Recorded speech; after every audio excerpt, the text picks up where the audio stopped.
Under a dented tin roof that smelled of rusted hope, Lot 49 waited to be sold like spare parts. His limp went unnoticed, his scarred ear laughed at, his spirit deemed worthless.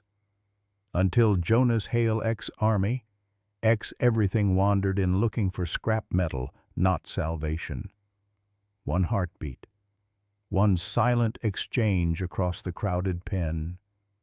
Then Jonas's grease-streaked hand rose almost involuntarily, committing him to a dog he couldn't afford and a past he couldn't outrun. He thought he was buying pity. He was really inheriting a living secret labeled Project Solace, a ghost operation the brass had buried with the bodies. By nightfall, strangers in black sedans were circling his cabin, a reporter was dialing his number with classified files, and the dog renamed Ash stood guard like he'd been trained for a war Jonas never knew existed. What began as an impulse rescue would detonate into a global expose, a congressional showdown, and a place called Sentinel Haven, where broken soldiers and forgotten canines find the home no battlefield ever offered. Stay, and watch how one quiet act of mercy becomes a roar no power can silence. The wind rolled dry and scratchy through the rusted fences of the auction yard, kicking up grit that stung the skin and caught in the throat. Somewhere in the distance, a loose piece of corrugated metal flapped against the side of a neglected barn, producing a hollow, rhythmic clang that echoed over the murmuring crowd. The place smelled of rust, sun-baked concrete, and something far heavier, abandonment. Under a sagging tin roof patched with mismatched panels, rows of cages sat arranged like forgotten graves. Dogs of all shapes and sizes shifted restlessly in the enclosures, some barking wildly, others pacing in frantic loops. Their paws scraped against metal floors, worn slick with time and despair.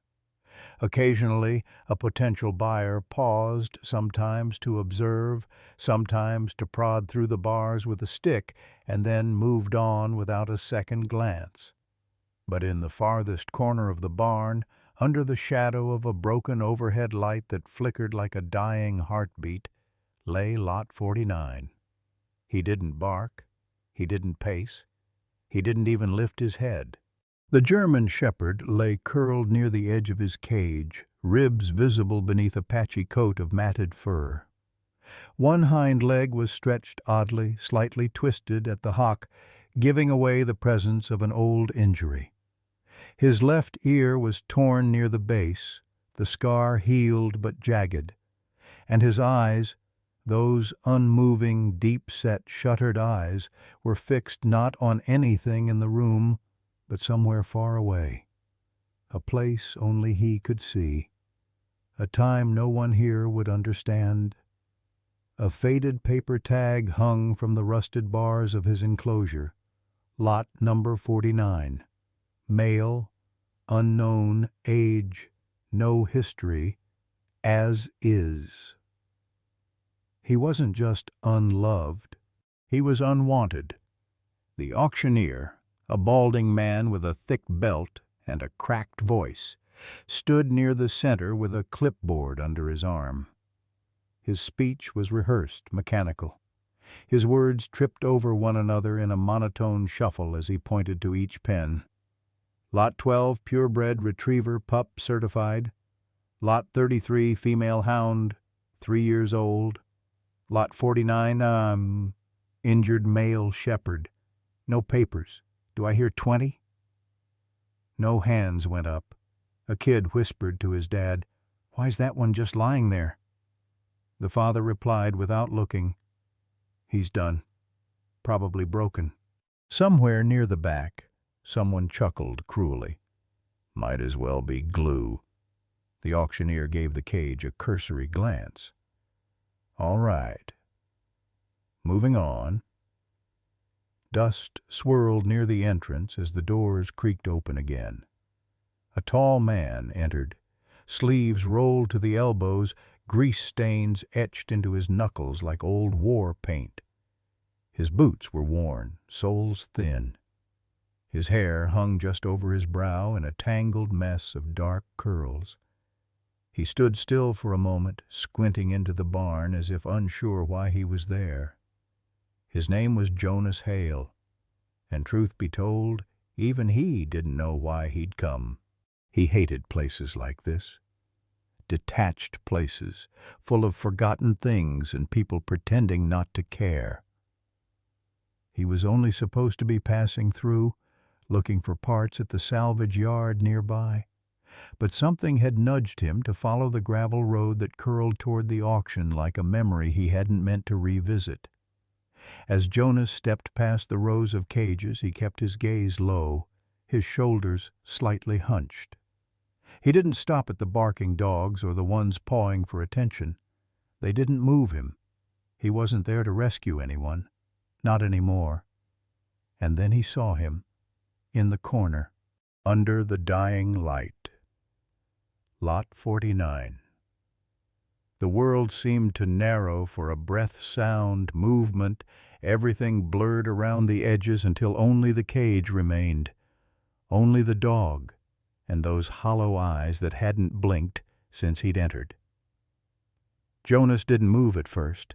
His feet felt stuck to the concrete. But the dog, without lifting his head, slowly looked up. The movement was so slight, so deliberate, it didn't feel like chance. And for a moment, just a sliver of silence, they saw each other. Not with pity, not even with hope, but with recognition. Something ancient and aching passed between them in that glance, pain, acknowledging pain. Jonas felt a tightness in his chest. One he hadn't known was still there. A shadow of a battlefield he tried to leave behind, a body he couldn't save, a voice that still echoed in his dreams. The desert, the fire, the dog that didn't make it. The auctioneer's voice cut through the haze. Lot 49, $20, injured, anyone? Without thinking, Jonas's hand went up. The auctioneer blinked. We got 20.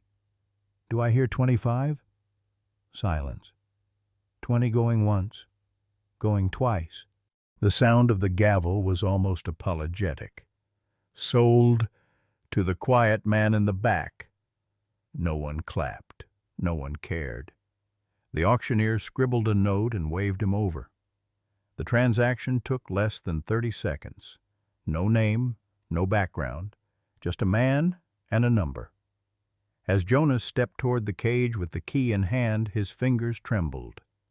He opened the door slowly. The dog didn't growl, didn't flinch. He stood, limping slightly, and walked forward. Not eager, not fearful, just resigned, as if he'd walked this road before, in another life. Together, they stepped out into the fading afternoon light. The barn groaned behind them, swallowed by dust and distance. Neither looked back. Jonas Hale hadn't intended to stop. The gravel road had pulled him in the same way an old photograph might catch your eye while cleaning out the attic.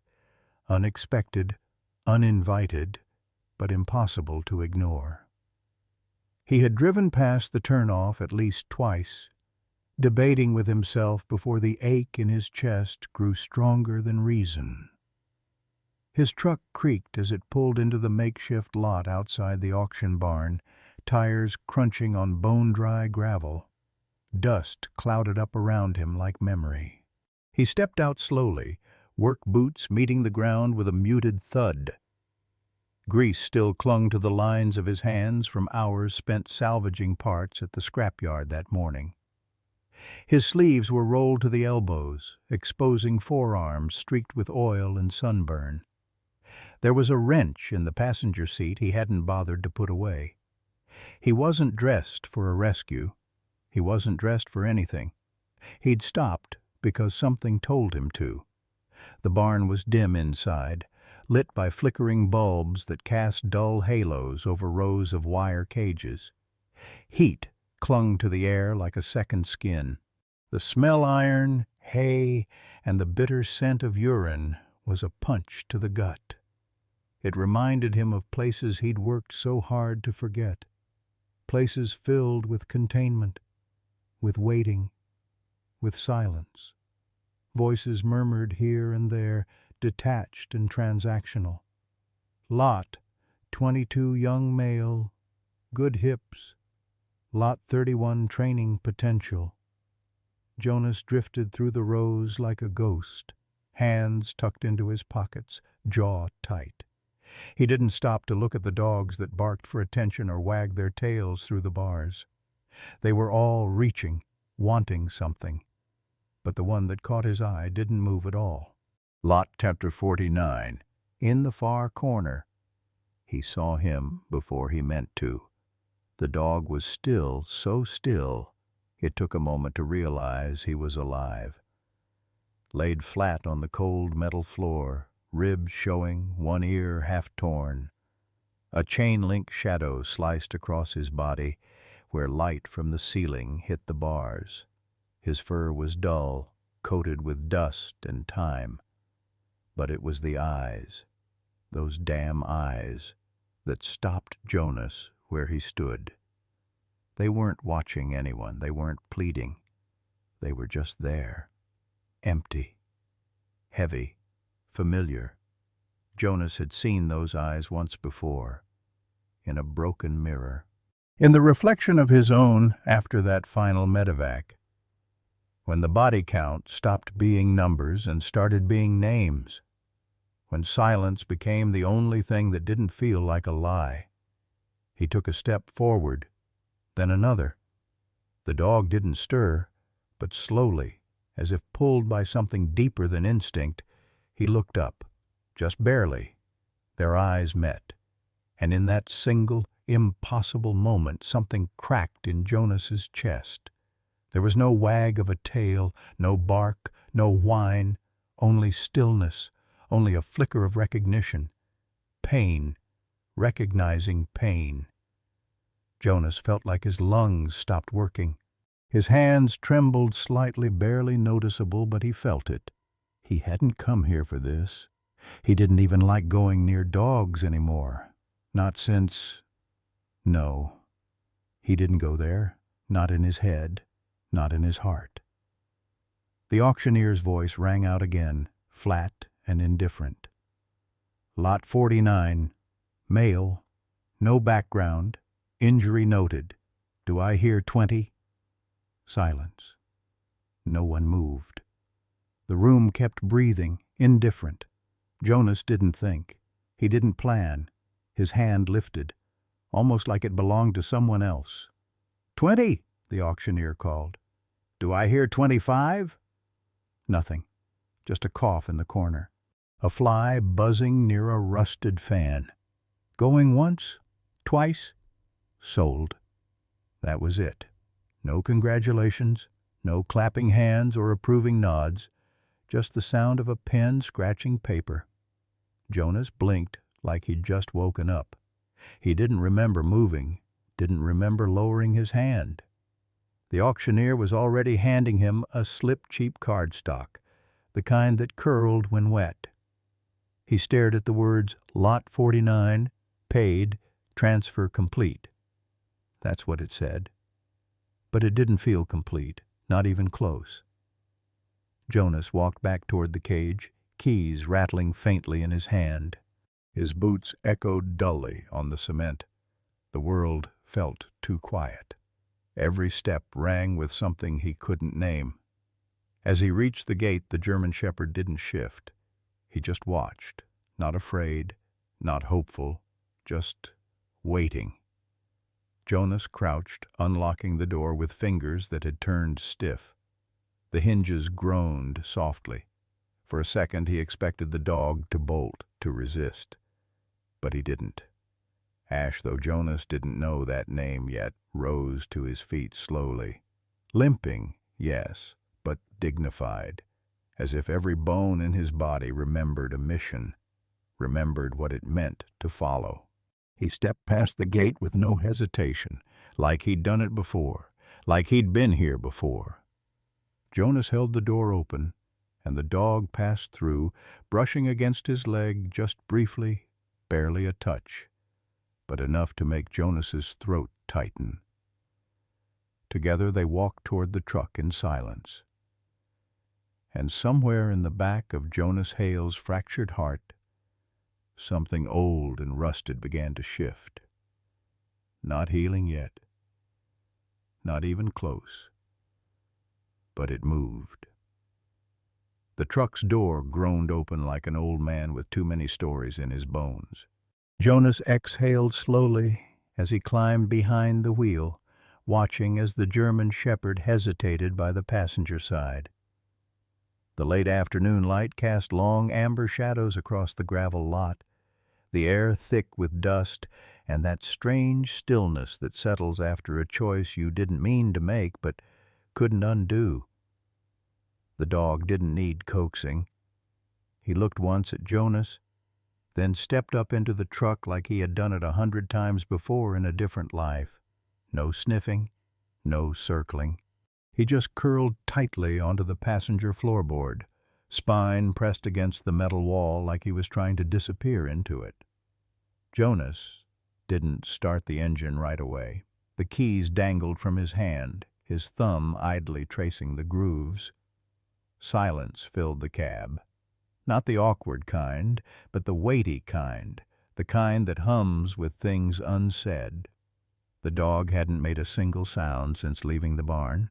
Not a whimper, not a sigh, just that eerie, dignified quiet, as if speaking would make the pain more real.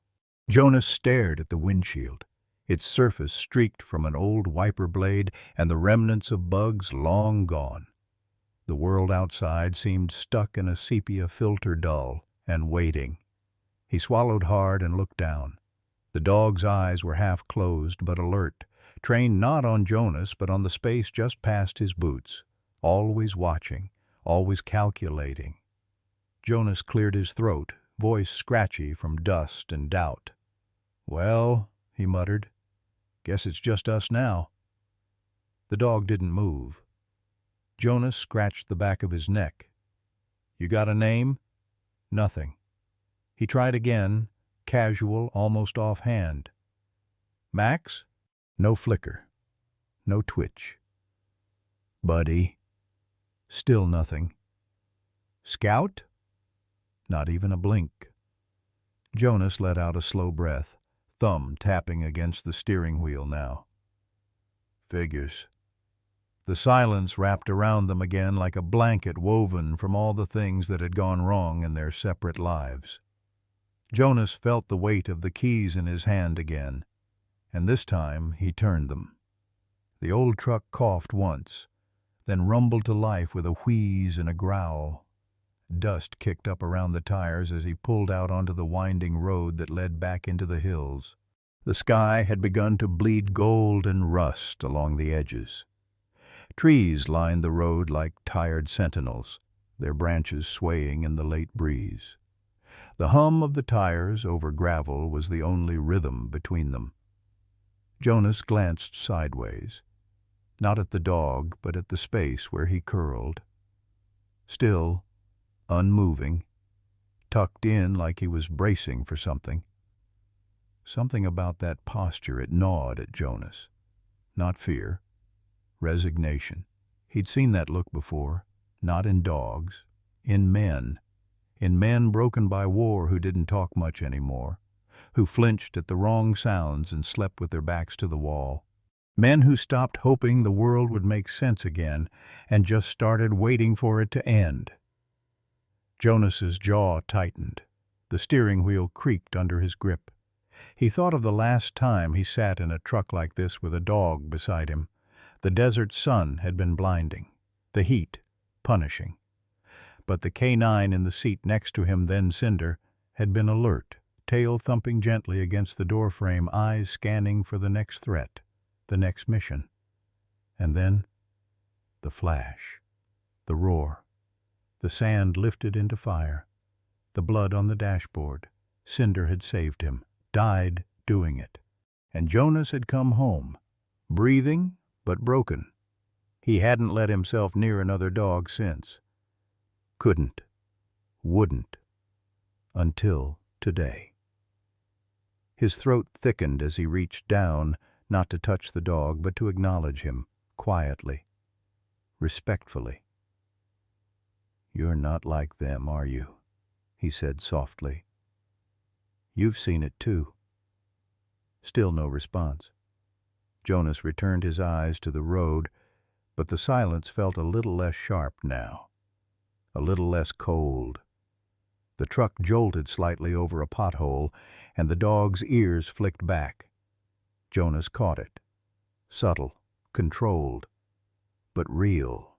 He pressed his lips together, then tried again this time, not guessing, not naming, remembering. A name buried deep in his chest, one he hadn't spoken in years, one that once meant safety, instinct, loyalty, firelight in the middle of war. "Ash," he whispered. The dog's ears twitched. Just a small movement, but it cut through Jonas like shrapnel. He froze. "Ash." He said it again, barely louder than breath. "Ash." This time the dog lifted his head. Not all the way, just a few inches, just enough to glance at Jonas. Eyes meeting his for a moment that didn't last long, but burned all the same. Jonas felt something shift inside him, like a match lighting in the dark. The dog lowered his head again, but the silence between them no longer felt like strangers. It felt like something else now, a truce, a beginning. They drove on in that quiet rhythm engine humming, dust swirling behind them like memory. Jonas kept his left hand on the wheel, the other resting loosely near the gear shift. He didn't speak again. He didn't have to. Ash was still curled on the floorboard, eyes half-lidded, but Jonas could feel it now. They were not alone anymore. Whatever came next, it wouldn't just be one man and one broken dog. It would be two souls, battered and waiting, slowly making their way home. The gravel crunched beneath the weight of the old truck as it pulled into a clearing flanked by towering pine and ash trees. The forest in late autumn had begun to let go of its last colors. Leaves like copper coins blanketed the ground, whispering under the wind. Beyond the truck's headlights sat a house that looked as if it had been forgotten by time. Jonas cut the engine, and the world went still again. The cabin wasn't much, just a skeleton of wood and stubbornness tucked into the edge of the forest. Weather-beaten shutters hung loose against warped siding, and the screen door creaked even when no one touched it. Moss had claimed part of the roof. The porch sagged at the corners. But it was home, at least. It had been enough of one for a man who no longer expected comfort. Inside the cab, the dog hadn't moved. Jonas reached down, opening the door on the passenger side. "Come on," he said quietly. The German shepherd looked up just slightly, as if assessing the request not for threat but for meaning. After a long pause, he moved, slowly and stiffly, his joints stiff from either injury or time or both. He jumped down without a sound, his paws landing softly on the earth. He didn't sniff the air. He didn't pace or hesitate like a normal dog might in a new place. He simply followed. Jonas walked up the 3 wooden steps, each one creaking under his weight.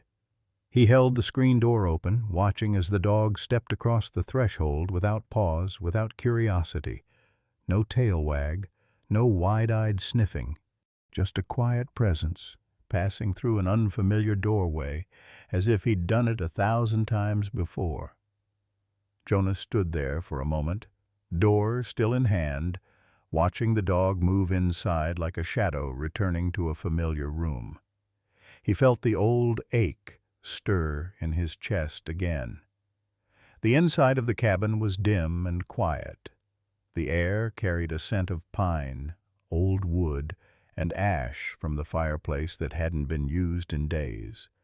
A single lamp in the corner cast a soft golden hue over the floorboards. Dust floated in the light like suspended time. The dog made no sound as he walked to the center of the room, paused near the fireplace, and slowly lay down, his body curling tight, one hind leg tucked awkwardly beneath him. His eyes didn't scan the room. He didn't bark. He didn't explore.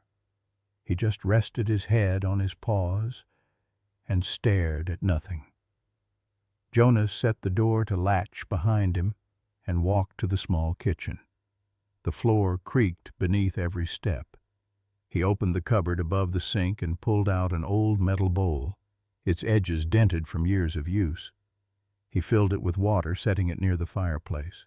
Then, from a dusty shelf beside the fridge, he grabbed a can of dog food he kept around, mostly for the occasional strays that wandered onto the property. He peeled the lid back. The smell wasn't great, but it was food. He scooped it into a ceramic bowl, set it beside the water, and stepped back. The dog didn't move, didn't even lift his head. Jonas crouched beside him, not too close, and watched him breathe. "You're not hungry," he said, mostly to himself. The dog blinked slowly. The firelight caught the edges of his fur thick but dulled, the color of burnt sand and coal dust. His ribs showed through. His paws were cracked, the pads rough and worn, as if they'd walked miles longer than his body could afford. Jonas rubbed the back of his neck. "I've known that feeling," he whispered, "when even eating feels like admitting you're still alive." He stayed there for another moment. No expectations, no commands, just quiet. Eventually he stood and pulled an old quilt from the back of the couch. He laid it out gently beside the fireplace, smoothing it with both hands. The quilt was faded, frayed at the corners, and smelled faintly of cedar and old tobacco. The dog Ash, though that name still hadn't been spoken aloud, watched but didn't move. Jonas left the food where it was and returned to the couch. He sank into it with a groan, boots still on, hands resting loosely on his thighs. He glanced toward the dog, who hadn't shifted once. The only sound in the house was the soft tick of the wall clock, and the wind brushing against the windows like fingers testing the glass. The silence was heavy, but not empty. It was shared. Jonas leaned back, let his eyes close for a moment. He didn't sleep. Couldn't, not really. But he rested. Somewhere nearby, the fire cracked softly, even though it hadn't been lit. Memory has its own sounds. Outside, the trees moved. Inside, a man who hadn't let anyone close in years shared space with a dog who no longer expected to belong. Neither knew what would come next. But for now, tonight, they had this: the low hum of quiet, the warmth of not being alone, and the presence of another soul too broken to ask for more. And somehow, that was enough. The house was quiet, but the silence wasn't restful. It was the kind that hung just above the skin-charged, like the moment before a thunderclap. The fire in the hearth had died down to a soft glow, painting the wooden floor in fractured patterns of orange and shadow. Outside, the wind sighed through the trees, brushing the windows with the gentleness of someone remembering how to knock. Jonas lay on the couch, half curled beneath an old wool blanket, boots kicked off and spine pressed into the lumpy cushions. One hand rested on his chest, rising and falling in steady rhythm, but his face was tense, even in sleep. Somewhere deep in the thick of unconsciousness, the desert returned. He could feel it, the heat first. Dry, suffocating. Then the sound. Not ambient noise, but the kind that builds inside your chest before it breaks through your ears. The whine of drones overhead, the low rumble of approaching wheels on sand, and the sharp, unmistakable click of a rifle bolt sliding into place. Then came the shouting. Then came the fire. The world tilted. Sand lifted like smoke. Something exploded behind him. He turned, screaming. Someone was down. No, not someone. Cinder, the dog, was hit. Jonas crawled to him through broken glass and blood, his own legs refusing to work, his lungs filling with dust and fear. He reached out. He was so close. A flash. A roar. Darkness. Jonas shot up, lungs dragging air like drowning fists reaching for the surface. He was soaked in sweat, the blanket twisted around his legs like a snare. His heart pounded, his fingers trembling as they reached for something that wasn't there. A weapon, a voice, a comrade. Nothing answered. Only the room, still, watching. His eyes adjusted slowly to the dim light. The fire had all but faded, leaving behind a faint amber pulse. His gaze swept the floor, disoriented, searching, and then stopped. Across the room, near the cold hearthstone, Ash was sitting upright, not lying, not sleeping, watching, not like a pet waiting for a command, like a sentry, the kind who had learned that danger doesn't knock, it slips in through the gaps between breaths. Jonas swallowed hard, brushing a hand across his damp face. "You didn't sleep either," he said hoarsely. Ash didn't move. His eyes were fixed on Jonas, not curious, not judging, just present. Jonas knew that look. He'd seen it in his own reflection, in the mirror on base after nights when dreams had left him gasping on tile, in the faces of the soldiers who sat on the edge of their bunks, unable to speak of what they'd seen, but needing someone in the room anyway. The dog didn't blink, didn't make a sound. And in that quiet, Jonas didn't feel alone, not entirely. He exhaled, letting the air out slow, like if he moved too fast, the moment would vanish. "I used to think sleep was the safest place," he murmured, "until I realized that's where the war hides." Ash shifted slightly, just enough to adjust the weight on his front paws. His ears twitched. His eyes never left Jonas. There was no wag, no whimper, no need. They didn't need words. Not for this. Jonas leaned forward, his elbows on his knees, fingers rubbing together nervously. "The dog before you. He took a blast to the side so I didn't have to." He hesitated, the memory biting deep. "He bled out with his head on my chest. I didn't even know what to say to him. He just kept looking at me." Ash blinked. Once. It felt like acknowledgement. "I didn't go near another dog after that," Jonas added quietly. "Didn't think I deserved to." The clock on the wall ticked once. Somewhere in that stillness something began to shift, not in the room but in the space between them.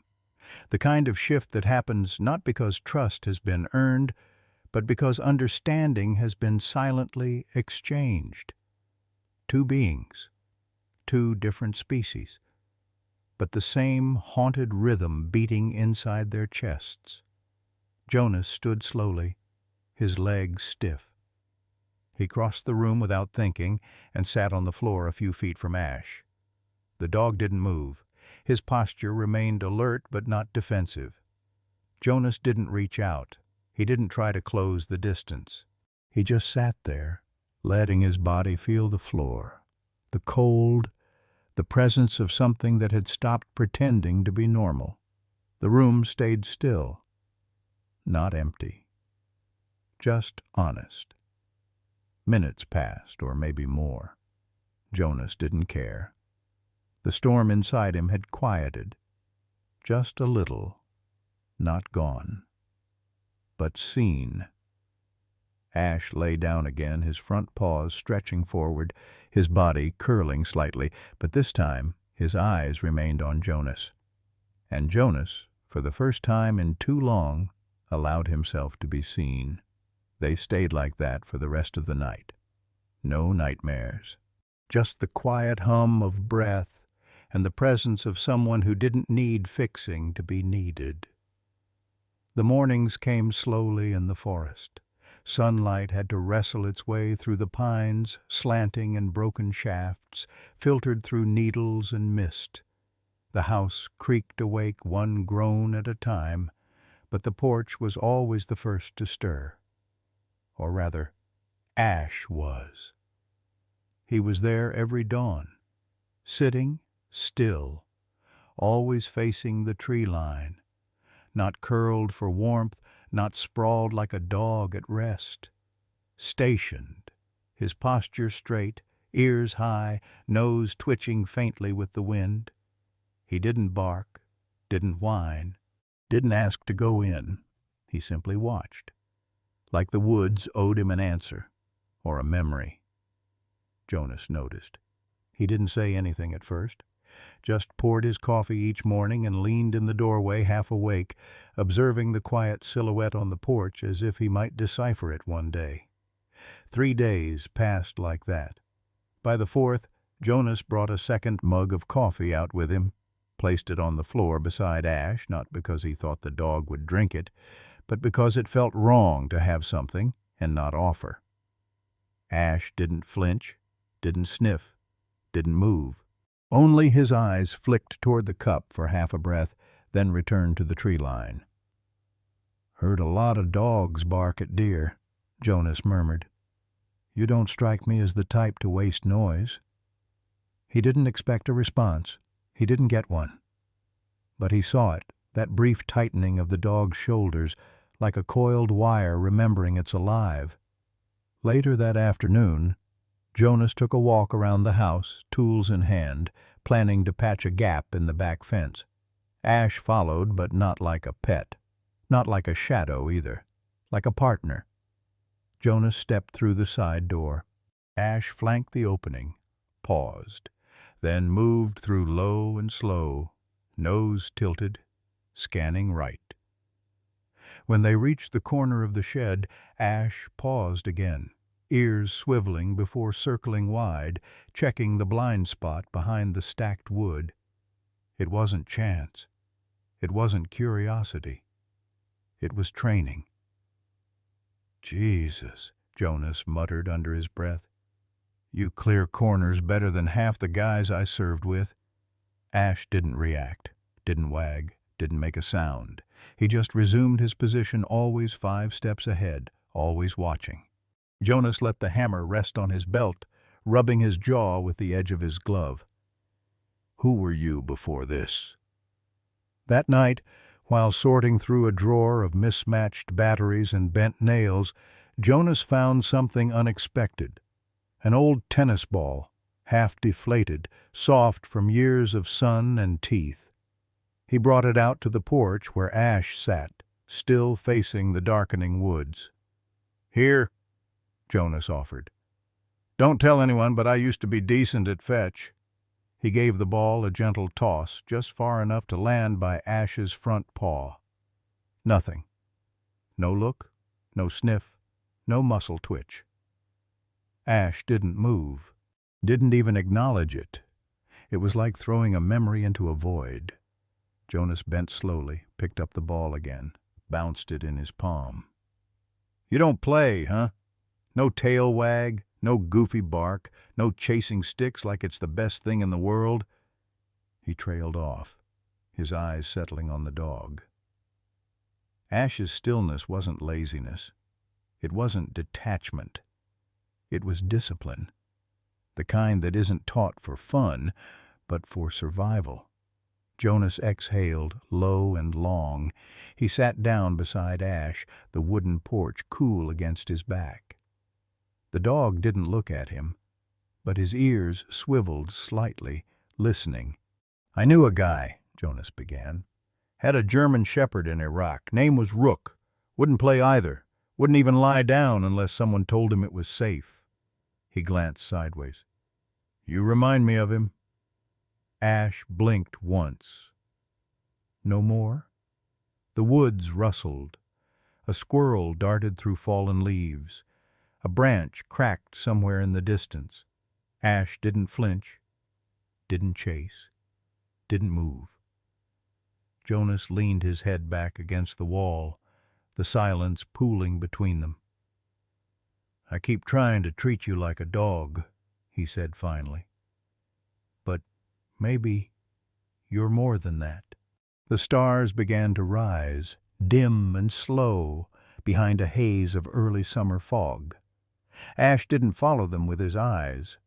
He stayed focused, as if something might emerge from the shadows at any moment, and it was his job, his only job, to see it first. Jonas let the ball roll from his hand again. It bumped into Ash's paw. Still nothing. The man sighed. Not disappointed, not frustrated, just resigned. They weren't there yet. But for some reason he couldn't name, he didn't get up. He stayed on the porch, sat shoulder to shoulder with a dog who didn't bark, didn't wag, didn't fetch, but who watched the woods like a soldier who'd learned too many times not to trust the quiet. And somehow, in that stillness, Jonas felt safer, not because the porch was secure, but because someone else was watching too. The morning broke with a low fog hanging over the treetops, curling like breath from something ancient and unsaid. Jonas stood in the kitchen, shirt half-buttoned, staring at the cracked ceramic mug in his hand, as if it might give him instructions on how to proceed with the day. It didn't. From the porch, Ash's silhouette was exactly where it had been every morning, unmoving, watchful, loyal to something unseen. But today, something gnawed at Jonas's gut. A small itch. A hunch. He stepped outside slowly, mug warming his fingers. Ash didn't react to his presence. His gaze stayed fixed on the line where forest met fog. Jonas crouched beside him. Not too close, just enough to study him more carefully now. This dog, this soldier in a dog's skin, he carried something. Not just memory. Not just muscle memory. Something buried deeper. A secret, maybe. Jonas's eyes drifted to the collar. It was worn leather, black once, now faded to a dusty gray. The buckle was sturdy, military grade, definitely not bought from a pet store. A tag clinked faintly as Ash shifted his paw. Jonas reached out gently, not rushed, not demanding. His fingers hovered at the collar before he whispered, "Let me see what they gave you." Ash's ear twitched, but he didn't move away. Taking it as silent consent, Jonas slowly unbuckled the strap and slid the collar free. Ash didn't resist, but there was a slight tension in the way his breath paused. The tag was metal, oval. Once polished, now clouded with grime and time. Jonas rubbed it between his fingers. Dust came off. So did flakes of rust. But what caught his breath wasn't the military engraving on the back. It was what wasn't there anymore. The identification had been scratched out. Not just scraped, but violently mutilated. Not a casual weathering of time. No, this was deliberate. Whatever had been on this tag, someone had wanted it gone. Jonas ran his thumb over the gouges. He could still make out fragments of what once was. Part of a serial number, maybe a name that started with an A, or was it an R? The more he looked, the colder he felt. He turned the collar over. On the inside, something had been sewn beneath the lining. A fine edge of a microchip housing, small and slick. Government issued, maybe? Law enforcement? Jonas's stomach tightened. Someone went to trouble, he murmured, almost to himself. Erased your past and hoped no one would ask. Ash hadn't moved, still seated, still staring out. But Jonas noticed something change in his body just barely. A tightening of the shoulders, a slight repositioning of the back leg. Subtle tells, but enough. The dog knew what he was holding. Not your first collar, was it? No response. Jonas turned the object over again in his palm, noticed how the leather had worn in grooves, shaped by years of use. This wasn't a stray's collar. This was a uniform, and someone had torn off the name tag.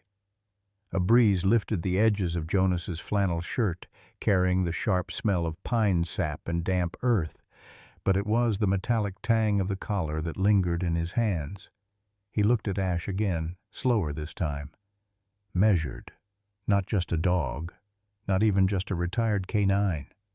Something more. Someone had taken pains to bury this dog's identity pains that reeked of clearance codes and closed-door decisions. Jonas stood, collar in one hand, the tag between two fingers. I don't know who you were before, he said softly, but I think someone didn't want you remembered. Ash turned then, just his head. Their eyes met, and in that gaze there was no fear, no confusion, no plea for help, only recognition. Like Ash had been waiting not to be found, but to be seen. Jonas didn't push, didn't ask more. He just nodded once and slipped the collar into his back pocket. Not to discard, not to forget, but to keep. Because the past might be scratched out, but that didn't mean it was gone.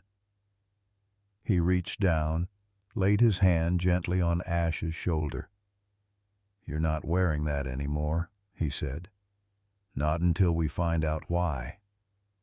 Ash didn't move, but his eyes softened. Just enough. As Jonas stepped back into the house, the collar tucked safely away, Ash rose from the porch for the first time that morning and followed. The drive into town was as silent as the road was long. Ash sat in the truck bed, ears perked, eyes constantly scanning the horizon like muscle memory stitched into bone. He hadn't barked, hadn't whined, hadn't moved an inch since they pulled out of the gravel drive. Jonas glanced at him through the side mirror. Still, focused, like a soldier headed toward something familiar but unwanted. He gripped the collar in his palm. The tag was cold now, like it had absorbed something from the night before. By the time they pulled into the faded lot of an old veterinary office, Jonas's knuckles were pale. The building was tucked behind a rusting chain-link fence, sign cracked down the middle. Mara Lee, DVM, Former Military Veterinary Services. The bell above the door jingled as Jonas pushed it open, and the scent of iodine, dog hair, and dust hit him like a memory from too many lifetimes ago. Mara looked up from behind the counter, sleeves rolled, auburn hair now streaked with more gray than Jonas remembered. She squinted through her glasses, blinked twice, then smiled with her mouth but not her eyes. "Well, hell," she said. "Didn't think I'd see your stubborn face again." Jonas nodded once. "Didn't plan on being seen." Mara's gaze dropped to the dog now standing behind him. Her expression shifted. Not fear, not surprise, but something else. Recognition. "Where'd you find him?" "Auction yard. Wasn't looking. Didn't plan to buy." "But you did." "Wasn't a choice."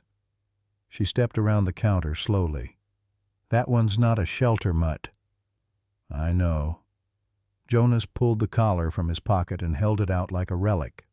Tag side up.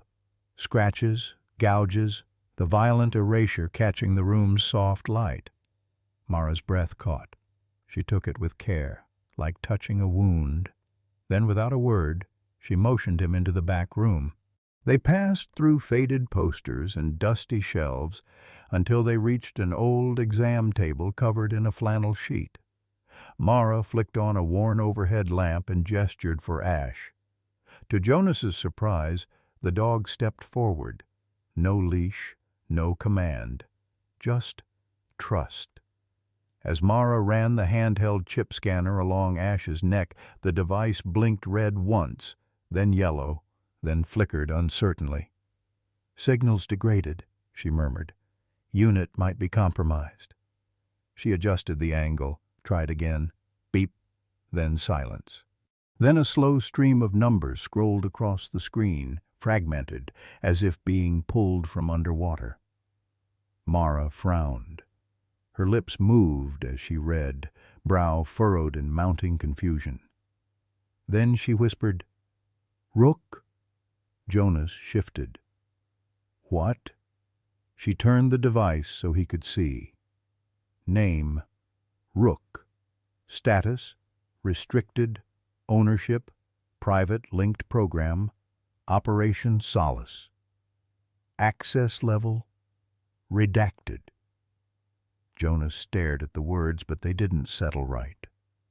Like seeing a ghost in a photo but not knowing where it came from. "Rook," he repeated. "Like a chess piece?" "Like a call sign," Mara corrected, her voice tightening. "That's not a pet name. That's an assignment. Operation Solace. That ring any bells?" Mara hesitated. "Jonas, Solace was one of those ghost ops. Whisper level, off books. You'd have heard rumors during your third deployment." He remembered vaguely. A phrase passed between men in sand-caked uniforms. "Solace is a myth. Solace is the last stop. No one comes back from Solace." It had the ring of urban legend, but the military had a way of burying real things in rumor. "And private ownership?" he asked. "That's the problem," Mara said. "This chip, this format isn't standard. It's third-gen government issue, but the registry has been wiped and rerouted through a non-government database. That means someone paid to reassign him without public trace." Jonas exhaled slowly, a lead weight dropping into his stomach. "Jonas, listen," she said more urgently. "If this dog came from Solace, someone didn't just erase his past. They buried it on purpose."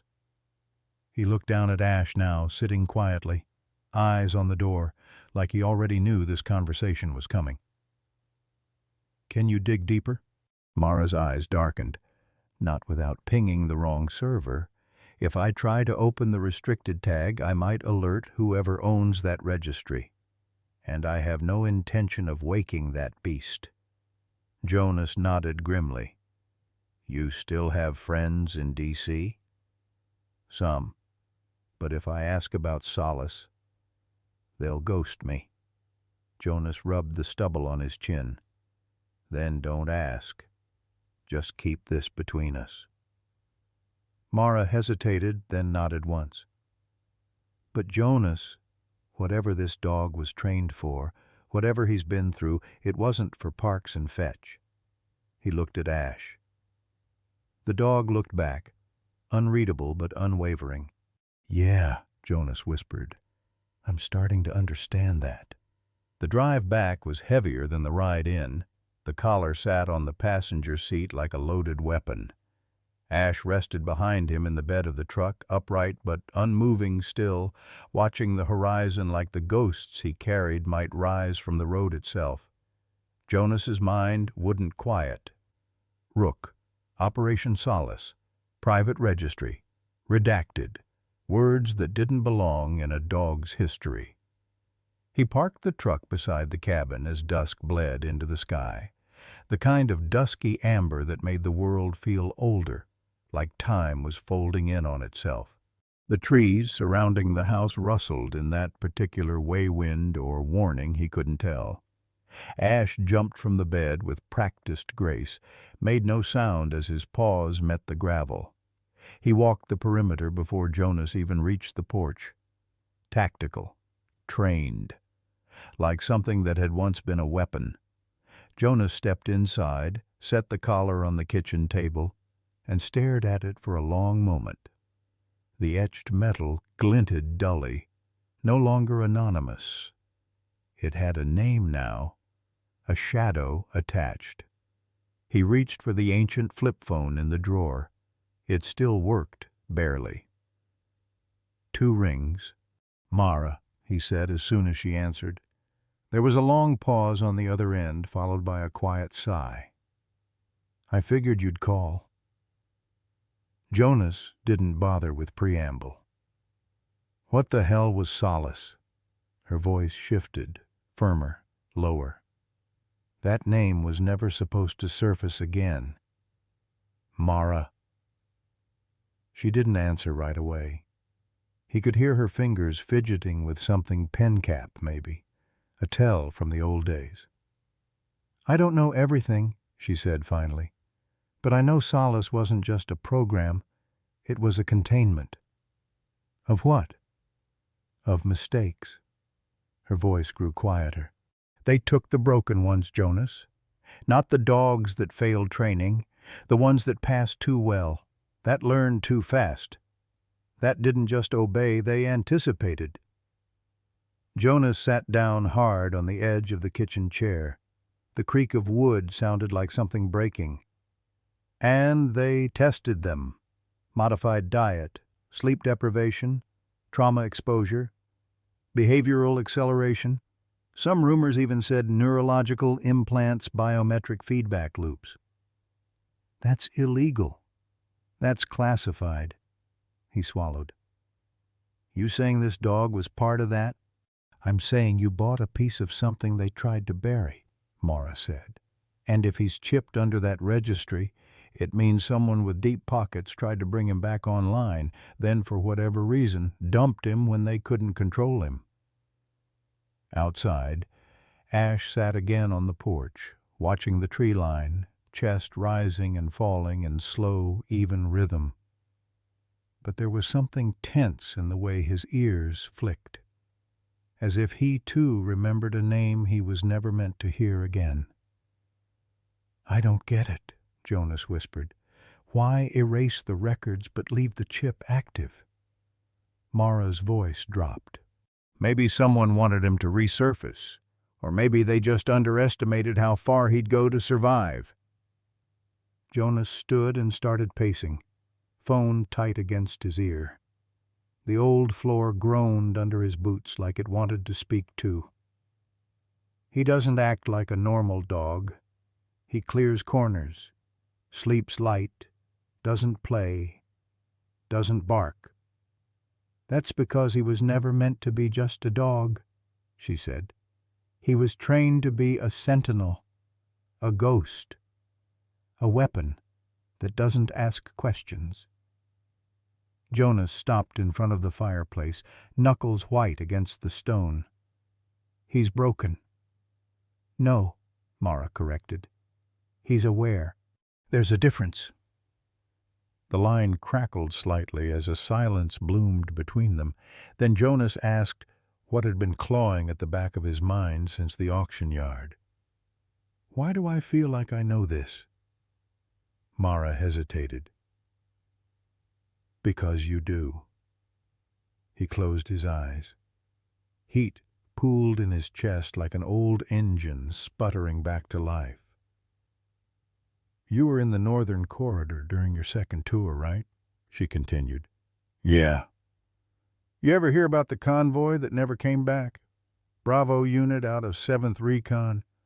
They were running joint ops human and K9 under Solace." Jonas froze. A memory flickered. The radio chatter that went dead mid-transmission, the whisper, "No evac. They're testing proximity tolerance." The screams that followed before static ate the rest. That had been 10 years ago. But the silence left behind, it never aged. He whispered, "I thought they all died." Mara's voice was low. "Most of them did. The rest weren't brought home." A cold tremor traveled down Jonas's spine. "What are you saying?" "I'm saying you may not have adopted a stray, Jonas. You might have just brought home the only survivor." He looked out through the screen door toward the porch. Ash hadn't moved, but his eyes, those haunted, heavy eyes, were no longer watching the trees. They were watching him. And in them, for the first time, Jonas didn't just see pain. He saw recognition. As if somewhere, deep beneath the scars and silence, Ash knew that Jonas wasn't just a man with a broken past. He was the only man who might understand it. The clock on the wall ticked past 2:03 a.m. when the growl came, not loud, not vicious, but low, controlled, like the earth clearing its throat. Jonas stirred awake instantly, not from the sound, but from the shift in the air. Ash was already standing near the door. His silhouette was carved from moonlight and instinct. Hackles raised, tail stiff, one paw slightly lifted, poised, not afraid. Jonas reached for the side drawer where the old .45 still rested, untouched since the day he moved in. He didn't use it for protection out here. The trees offered their own kind of security. But tonight something felt breached. The dog didn't bark, didn't whine, just stared into the blackness beyond the window with the steadiness of something that had seen this before. Jonas got up, slid the bolt on the front door quietly, and stepped onto the creaking porch, barefoot. The boards whispered under his weight. It was cold, not just in the air, but in the feeling that settled behind his ribs. He scanned the tree line. Nothing. But Ash stepped forward. Just one step. Focused, fixated. Jonas followed his line of sight, and then he saw it. Across the clearing, maybe 150 yards away, near the bend where the old fence had collapsed, something sat quietly in the field. A car. Sleek, low, unlit, just sitting there. Black. No movement. Jonas narrowed his eyes. He was too far to make out details, but the silhouette was unmistakable, modern, tactical, wrong. He reached back inside the house, grabbed the old pair of hunting binoculars from the hook. The lenses were scratched and dusty, but enough light from the moon cut through the cloud cover to help him find the shape again. It was a sedan. Military-grade matte paint, no license plate. The windows tinted so dark they looked like liquid obsidian. Whoever was inside didn't want to be seen, and hadn't come by mistake. Jonas's grip tightened around the binoculars. His pulse didn't race. It slowed. Conditioning. He counted the possibilities like cards in a deck. Law enforcement? No lights. Not local. Hunters? Too clean. Surveillance? Likely. But why now? He blinked once, and the car was gone. Just like that. No headlights, no engine noise, no crunch of gravel or shifting weight. It had vanished like fog evaporating in morning heat. Jonas stood there for a long while, heart steady, mind sprinting. Ash didn't move until the car was gone. Then he sat again facing the trees, watching a threat that no longer needed to be visible to exist. Jonas turned slowly, went back inside, locked the door this time. He leaned against it and let out a breath that didn't feel like his own, like he'd been holding it for years and only just now remembered to exhale.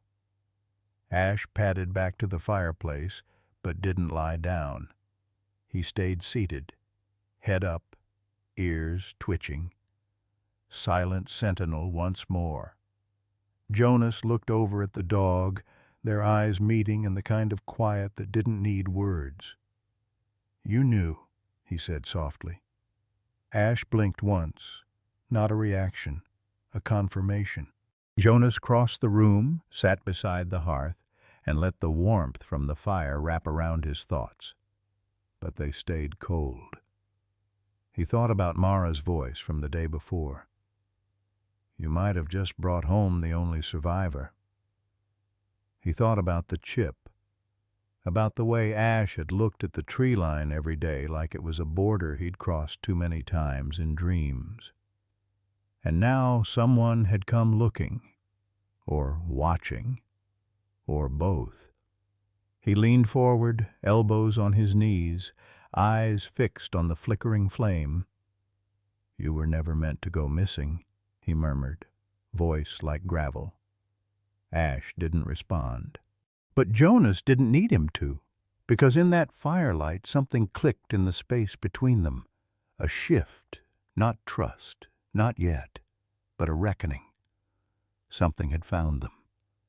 And it hadn't come to adopt. It had come to see if Rook was still functioning. Jonas stared into the heart of the flame. If they came again, they wouldn't just disappear. And next time he wouldn't be waking up. He'd be waiting. The door was ajar, just enough to catch the morning light on its rusted hinges, just enough to not be an accident. Jonas stood on the front step, keys frozen in his hand. The forest behind him, alive with bird calls and wind through pines, suddenly sounded far too loud. Or maybe the silence in his chest had become too deep. He didn't call out, didn't push the door open right away. Instead, he stepped back once, scanned the porch. No footprints, at least none that hadn't already been there. But something in the air felt violated. He entered slow, measured steps, every part of him alert, not panicked old reflexes kicking in without being asked.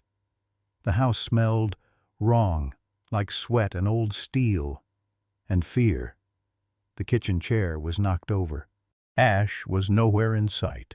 Jonas's heart clenched, but it didn't show on his face. He made a quick sweep, hallway clear, no broken windows, no blood. Bedroom, drawers untouched, nothing missing.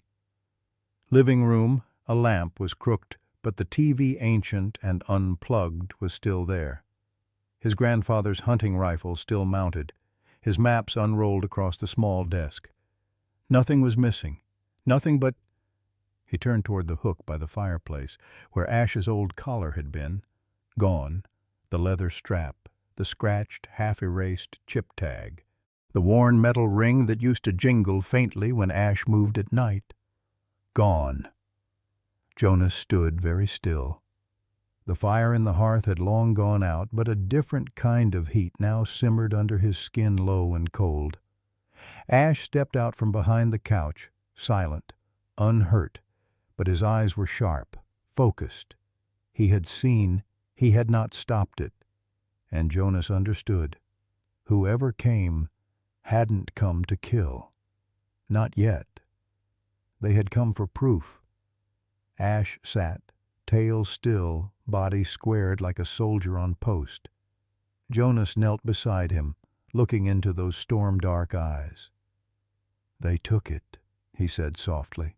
Ash didn't blink, didn't look toward the door, just kept watching him. Jonas rose, walked over to the hook where the collar had hung. He reached for it, instinct, maybe. Habit. His fingers closed on empty air. He let them stay there a moment, frozen, then curled into a fist. He paced once, stopped, went to the drawer where he kept his files, pulled out the worn brown folder labeled VA, Discharge, Contacts, flipped past the official pages, pulled out an old napkin with a name scribbled in faded black ink. Langston, D.C., burn this. He hadn't, because some things never really get buried, especially not operations like Solace, especially not soldiers like Ash like Rook. Jonas sat down on the edge of the coffee table, elbows on knees. His mind moved like gears grinding through sand. Why the collar?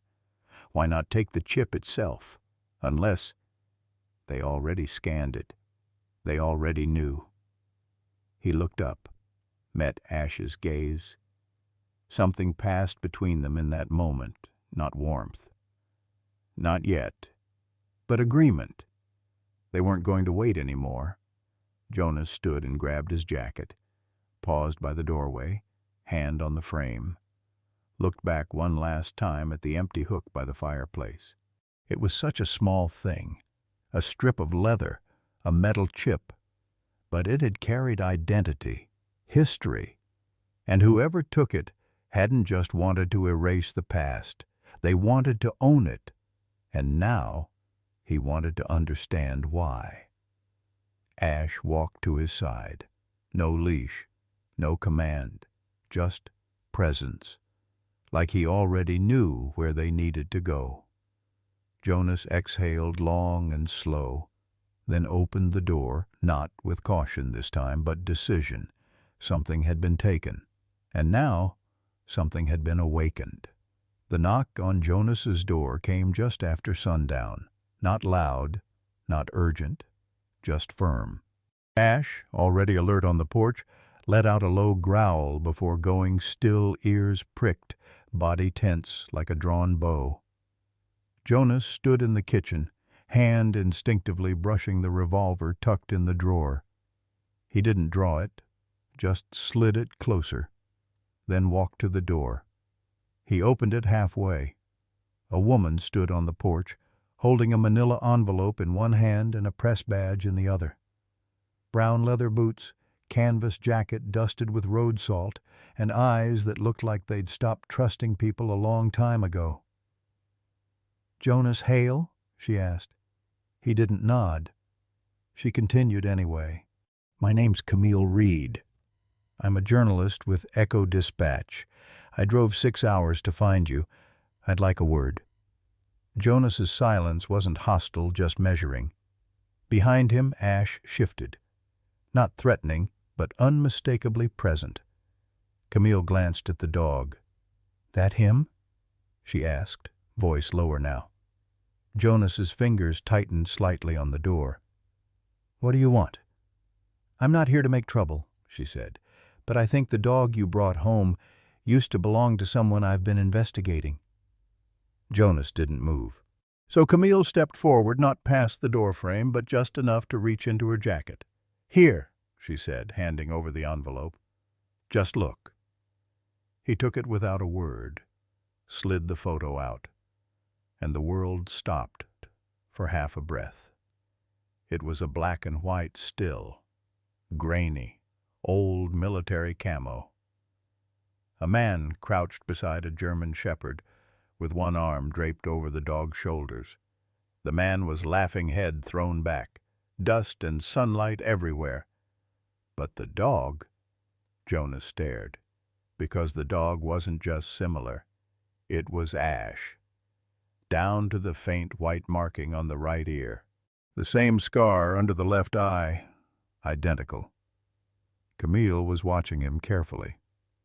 "His name was Damien Rourke," she said. "Army Recon, attached to a special program I've been trying to trace for over a year. Operation Solace. Ever heard of it?" Jonas didn't blink. "No." Camille gave the kind of half-smile that didn't touch her eyes. "Funny, because your name shows up as a secondary handler on a few redacted logs." She reached into her coat again, pulled out a folded sheet. It was a printout of a classified registry, half the fields blacked out, but one name in the margin, scrawled in pen, Rourke D. KIA Helmond. Underneath it, typed and barely legible, K9, Rook, retrieval denied, status asset loss, handler presumed dead. Jonas looked up. The air felt heavier now. "You're saying that man's dead?" he asked. "Officially?" "Yeah. died in a blast. No remains confirmed. The whole unit was wiped out. Supposedly. Camille lowered her voice. But I don't think that happened. I think they were off book, and someone didn't want them coming back. Ash moved quietly to Jonas's side, eyes fixed on Camille like a living lie detector. She didn't flinch. "Where'd you find the dog?" she asked. "Auction, right?" Jonas didn't answer. He didn't have to. Camille stepped back, giving him space. "Look, I'm not trying to expose you. I've been tracking whispers about Project Havenfall, Solace, Rook the dog, the handlers, the disappearances. You're the first real lead I've had." Jonas looked down at the photo again, Rourke's arm around the dog. Ash, Rook, leaning in, mouth open, tongue lolling in a rare expression of peace. It was a different version of the dog beside him now, a ghost from a past that didn't add up. "When was this taken?" he asked.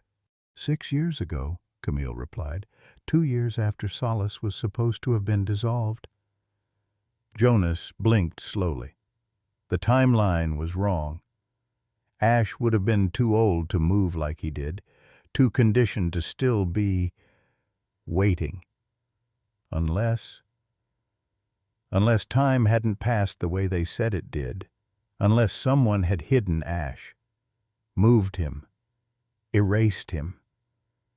"You're not the only one they forgot to bury," Camille said softly.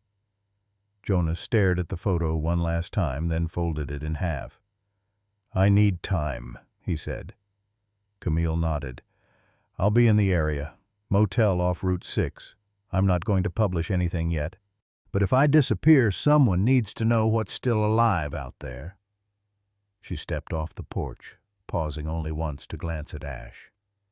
"Tell him," she said. "He was loved." And then she walked away. Jonas stood in the doorway long after her car disappeared into the trees. Ash sat beside him. The past was no longer whispering. It was knocking. The diner sat like a forgotten punctuation mark at the edge of Route 6, one of those roadside survivors where the coffee was always burnt. The booths cracked with age, and every clock ticked just a little too loud. Jonas parked his truck facing the exit, instinct alive, even if he told himself it wasn't necessary. Ash remained inside the vehicle, windows cracked, eyes watchful. Still, always still. Camille was already seated back to the far wall, just as Jonas had expected she would be. Only amateurs sat with their backs to the door. She didn't wave, just raised her eyes, calm and unreadable as he approached. Jonas slid into the booth opposite her. Neither spoke. A waitress with a tired bun and a voice like gravel poured them both coffee without asking. Jonas took his black. Camille dumped in 2 sugars but didn't stir. "You came," she said finally. "You were right," Jonas replied. "There's something wrong with the timeline, with everything." Camille didn't react, just reached into her coat and pulled out a file, small, frayed, bound with a rubber band. She didn't hand it over. Not yet. "I found cross-referenced records," she said. "Names erased from post-op logs. Dog tags not returned. Whole units listed as MIA but never confirmed. Burials with empty coffins." Jonas sipped his coffee. It tasted like copper and road dust. "Operation Solace was just one head of the Hydra," she said. "You ever hear of something called Project Sentinel?" His hand stilled. That name hadn't surfaced in years. Camille noticed. "I take that as a yes." He didn't deny it, just looked out the window, where Ash sat motionless in the truck bed, head turned toward the trees. "Sentinel was classified under a different division," Jonas said slowly. "Joint initiative, Homeland and Defense, different funding, same playbook.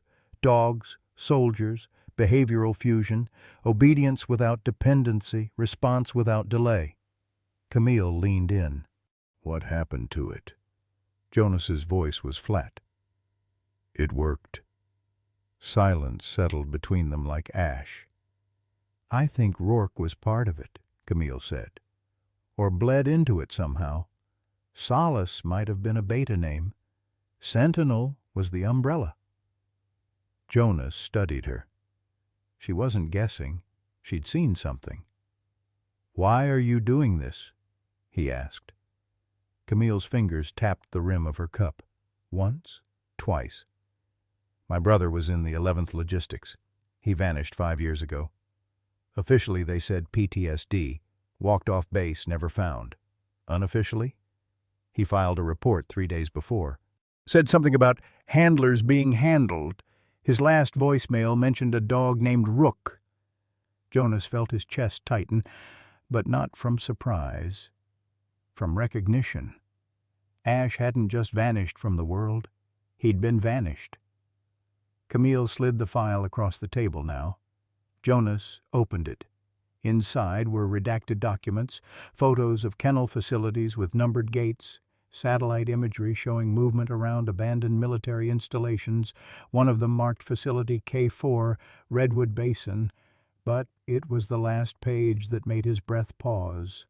A list of dogs, only codes, no names. But he knew the sequence. "Ray 01, Ray 02, Ray 07, Jonas read aloud. Camille nodded. "Sentinel dogs. I traced them through procurement records hidden inside a Shell veterinary supply contract. There were at least 10. I can only confirm 2 survived post-disbandment." "And one of them's mine now," Jonas said. Camille's voice was low. "You don't own him, and you know it." Jonas looked up. "No, I don't." They sat with that silence for a long beat. The waitress passed, refilled their cups, didn't interrupt. Outside, a wind picked up. The trees swayed like something breathing just beyond vision. Camille leaned forward again. "Whatever this is, it's not over. Someone stole his collar, Jonas. You don't do that unless you're tracking the asset. Unless you know what it means." Jonas nodded once. "They're trying to cover the past by hunting the future." Camille watched him. "And you're still running recon, even now." He didn't reply. He didn't have to. She slid him a burner phone. "It's encrypted. If anything happens, if I go dark, call the first number. Say the word Sentinel. They'll know." Jonas pocketed the device. Camille stood to leave. "I'll contact you in 2 days. I need to check something at K4. "Be careful," Jonas said. She hesitated, then turned back. "Jonas?" "Yeah?" "Do you think he remembers who he was?" Jonas looked out again at Ash. Not barking, not wagging, just watching. "I think he never forgot," Jonas said. "He's just waiting for us to catch up." Camille didn't respond. She left with the wind. Jonas stayed a moment longer, letting the coffee go cold in his hands. Then he stood, walked back to the truck, and opened the door. Ash hopped in without a sound. The past was no longer buried. It had footsteps now. The payphone crackled like something alive. Jonas leaned against the aluminum frame outside a dusty roadside gas station, 100 miles from the nearest place that knew his name. Sun low, light going gold across the wheat fields. He slid the prepaid calling card into the slot with a click, punched in the number from memory. Not saved, not written down. You didn't write names like Calder. 3 rings, then static, then a voice like gravel and bourbon. "This line's not secure." Jonas didn't flinch. Didn't think it would be. Still figured you'd pick up. Silence. Then, "Walker?" He hadn't used that name in years. Jonas didn't answer directly. "I'm cashing in that favor." Another pause. longer this time. You must be real desperate. I am. A breath on the other end. A chair creaked. A window shade probably drawn down out of instinct. Jonas knew the drill. Where are you? No place you can find, Vern. That earned a tired chuckle. All right, hit me. I've got a dog, Shepherd. Looks like nothing at first glance. Quiet. Watches like a ghost. Moves like muscle memory wrapped in trauma. Calder didn't speak. Jonas continued, voice even. Found a chip. Scanned partial data. Name came back scratched, but I got a code, Rook, and a project label, Operation Solace. Then something else popped up in the cross-check. Something I know you do remember. He let the silence draw. Project Sentinel. The shift in tone was immediate. The sound of a glass being set down. A sigh older than both of them. You weren't supposed to know that name, Calder muttered. Didn't ask permission. Another pause. Longer this time. Then Calder's voice dropped into a register Jonas hadn't heard since Kandahar. The dogs in that program, they weren't government property, Jonas. They were assets, off books, designed under a third-party clause buried inside DARPA's Neural Interface Division. They weren't trained, they were conditioned, integrated with operators in the field to bypass hesitation protocols, reflex over thought, no commands, just sync. Jonas stared at the field where Ash sat patiently beside the truck, as if sensing the shift in energy even from a distance. So what happened to them? Some were decommissioned, some were lost in action, some... Calder hesitated. Weren't supposed to survive.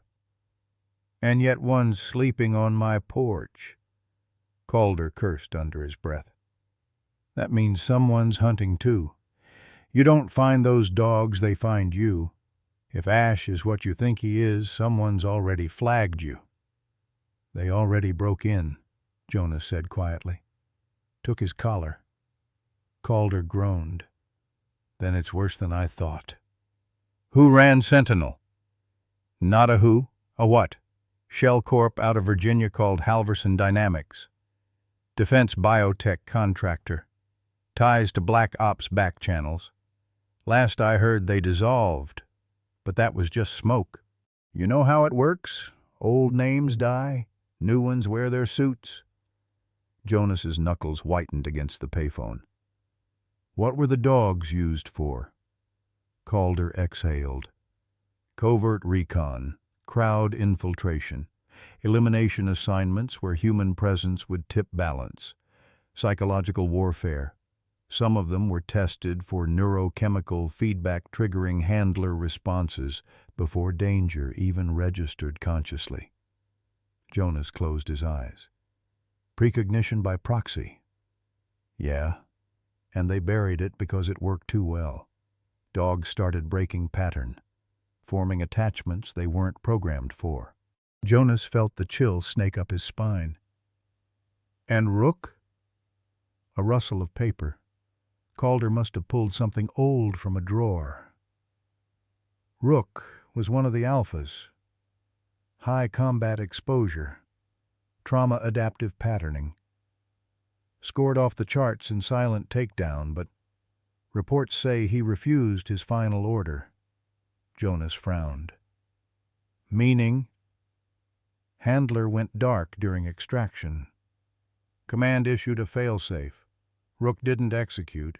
He dragged the handler's body 5 miles out of the kill zone instead. Loyalty? No, memory. That's what scared them. He remembered. Jonas swallowed hard. You've got something precious and dangerous sitting in your backyard, son.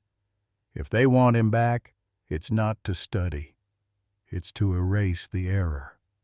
Jonas's voice was cold now. Then I won't let them. You better be ready, Calder said. This thing doesn't end in the light. Jonas looked toward the horizon. The sun was dipping, but Ash's silhouette remained, rigid, unmoved like a statue carved in vigilance. I never expected it to. Calder hesitated once more. You'll need allies. You still got that woman with the file? Camille. Yeah. She's smart. Keep her close. And Jonas? Yeah. Don't make the mistake I did. Don't wait too long to trust the ones who remember. The line went dead. Jonas stood there for a moment, the dial tone humming in his ear like an old war song. Then he hung up, walked back to the truck, and opened the door. Ash looked up, eyes steady, tail still. Let's go, Jonas said. They drove into the coming dark, not away from it, toward it. The message came encrypted, but the phrasing was pure Calder. Try the paper trail they never intended to leave, vet clinics, small towns, aliases so thin they forgot to fold them twice. Jonas stared at the screen, fingers hovering over the mouse. Attached was a single spreadsheet, rudimentary, barely legible like it had been scanned from a fax machine dying in 1997. 3 state names, 7 addresses, all tied to nondescript clinics. But one row was different, newer, dated just over 4 months ago.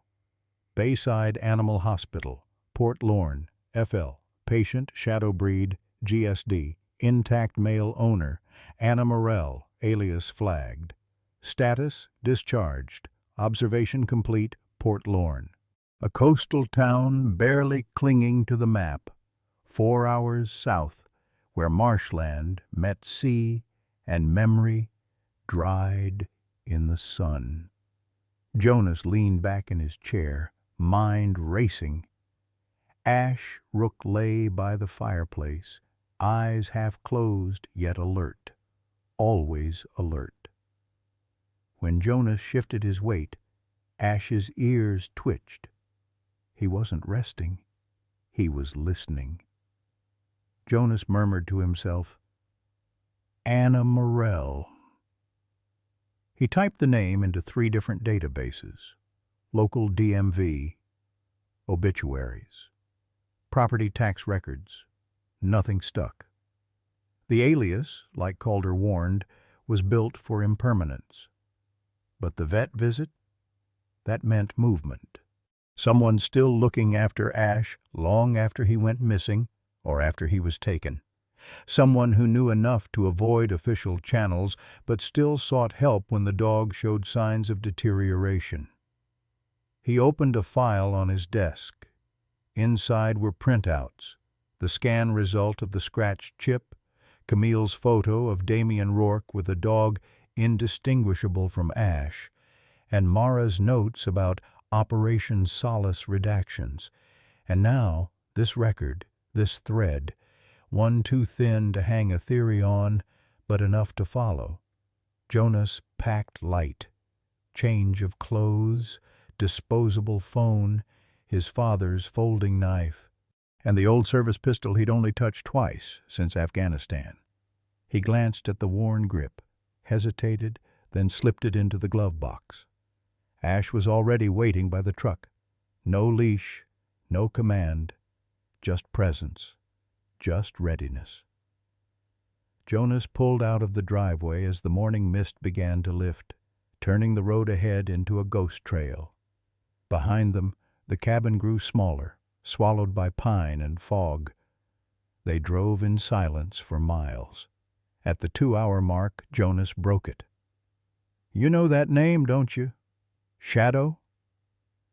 Ash didn't react, but he didn't have to. His posture changed, subtle. Ears perked, shoulders tighter, not alarm, but memory flickering like a match behind the eyes. Jonas nodded slowly. Thought so. A rest stop near Savannah.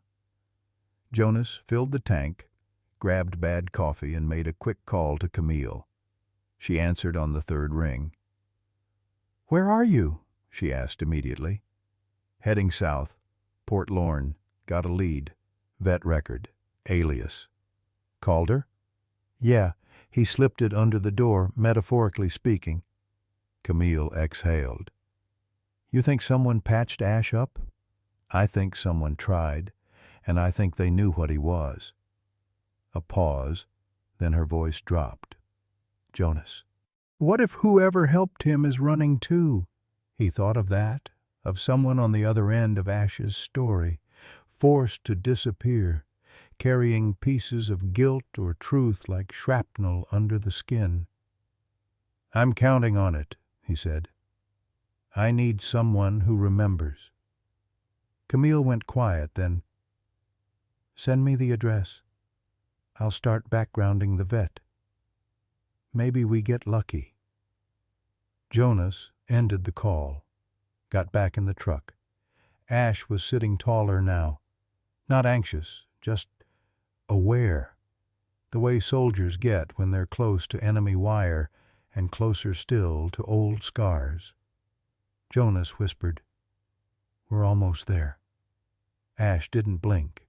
4 hours in, the highway spat them out into Port Lorne like it forgot they were coming.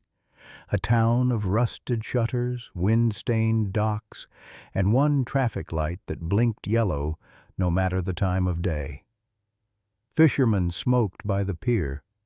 A single diner leaned sideways like it was tired of being upright.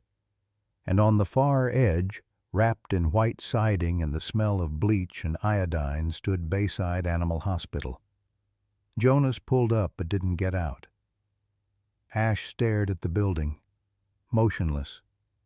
Then, just for a second, he whined, low, almost imperceptible. Jonas turned to him. "You've been here." Ash's eyes met his, and for the first time, Jonas wasn't guessing. He knew.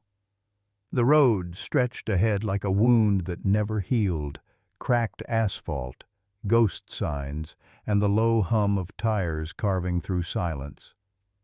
Jonas drove without music.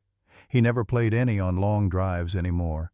In the rearview mirror, Ash sat in the back seat, upright, not curled, not resting, just braced, as if waiting for something, or remembering it.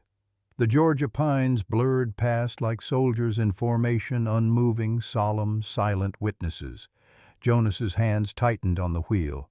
The further they got from home, the closer he felt to a past he'd spent years trying to bury beneath timber and tools and bourbon-soaked nights.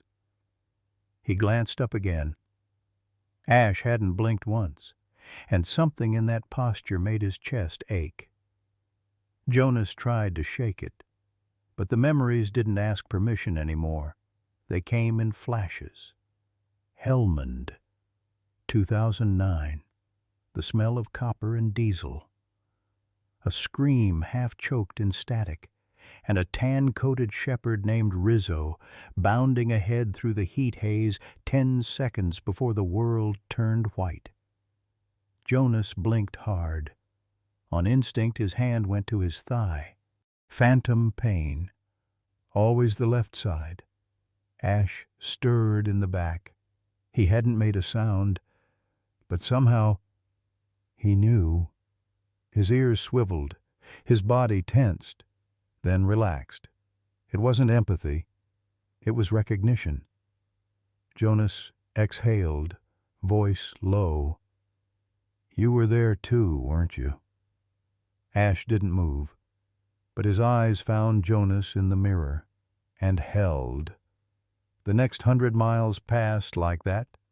Man and dog suspended in a quiet neither of them had the words to break.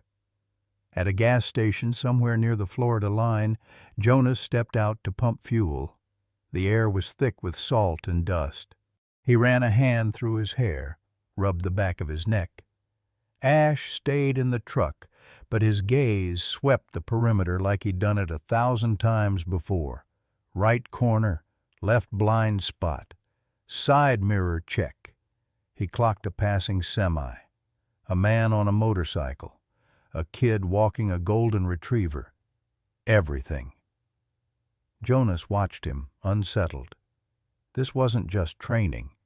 This was reflex. Muscle memory sharpened to a blade. But honed where and by whom? He climbed back in and started the engine. The sun dipped lower, throwing long shadows across the road. Somewhere behind them, the past was stirring. Somewhere ahead, it was waiting. Flashback, a different road, same tan dust, different dog. Rizzo's panting. His tongue lolls from the side of his mouth, black collar glinting with a silver bone tag Jonas had carved his initials into with a knife. The convoy hums in the background, but all Jonas hears is the scuff of Rizzo's paws on gravel. "Find it, boy," he says, voice light. "Let's go." Rizzo veers left, hesitates, sits. That hesitation saved 3 lives, didn't save his. The pressure plate was new tech, no beep, no click. Just a boom, and then the ringing, and then silence. Jonas woke up with his face in sand, blood pooling from his ear. Rizzo was in 2 pieces. He never told anyone that part. Back in the present, Jonas clenched the steering wheel tighter. His knuckles ached. So did his chest. Ash whined, low, barely audible. But it wasn't complaint. It was memory. Maybe his own. Maybe shared. Jonas broke the silence. "You remind me of him. Rizzo." Ash blinked. Then so subtly, Jonas almost missed it. He leaned forward and placed one paw on the center console. Contact. But only for a second. Then he retreated, as if unsure whether the gesture was permitted. Jonas didn't speak, just drove. And for the first time in hours, the silence between them didn't feel empty. It felt understood. Port Lorne was the kind of place the world forgot on purpose. The sun clung low over gray water, painting rust-colored halos on the edges of lobster cages stacked like tired memories. Boats rocked lazily against their moorings, bumping against old wood with a rhythm too slow for any clock to keep. Jonas stepped out of the truck, gravel crunching beneath his boots. Ash followed, ears high, gait low, every movement deliberate. He sniffed the air once briny, tinged with fish oil and engine grease, and moved to Jonas's side like a shadow stitched to his heel. A gull screamed somewhere overhead. Otherwise, the marina was quiet. Too quiet. Jonas pulled the photo from his jacket. Worn edges, a face half faded from sunlight and time. Logan Myers, brown hair, a crooked smile, the kind of eyes that knew more than they said. Jonas scanned the dock. Only one man in sight. Old, tan, forearms like tree trunks, neck reddened from decades of salt and sun. He sat on an overturned crate, smoking a hand-rolled cigarette, watching the water like it owed him something. Jonas approached, Ash flanking him. "Excuse me," Jonas said, voice respectful but not soft. The dock worker looked up, eyes pale, unreadable. Jonas held up the photo. "You seen this man?" The dock worker took the picture without a word, squinted at it for longer than necessary, flicked ash onto the boards, then finally nodded toward the far edge of the marina. "Slip 31, he said. "End of the line." "Was he living there?" "No one lives here. They just disappear slow." The answer hung there, fog damp and unfinished. Jonas took back the photo. "Thanks." But the dock worker wasn't done. He looked past Jonas, to Ash, and his cigarette paused midair. "That yours?" he asked, not unkindly.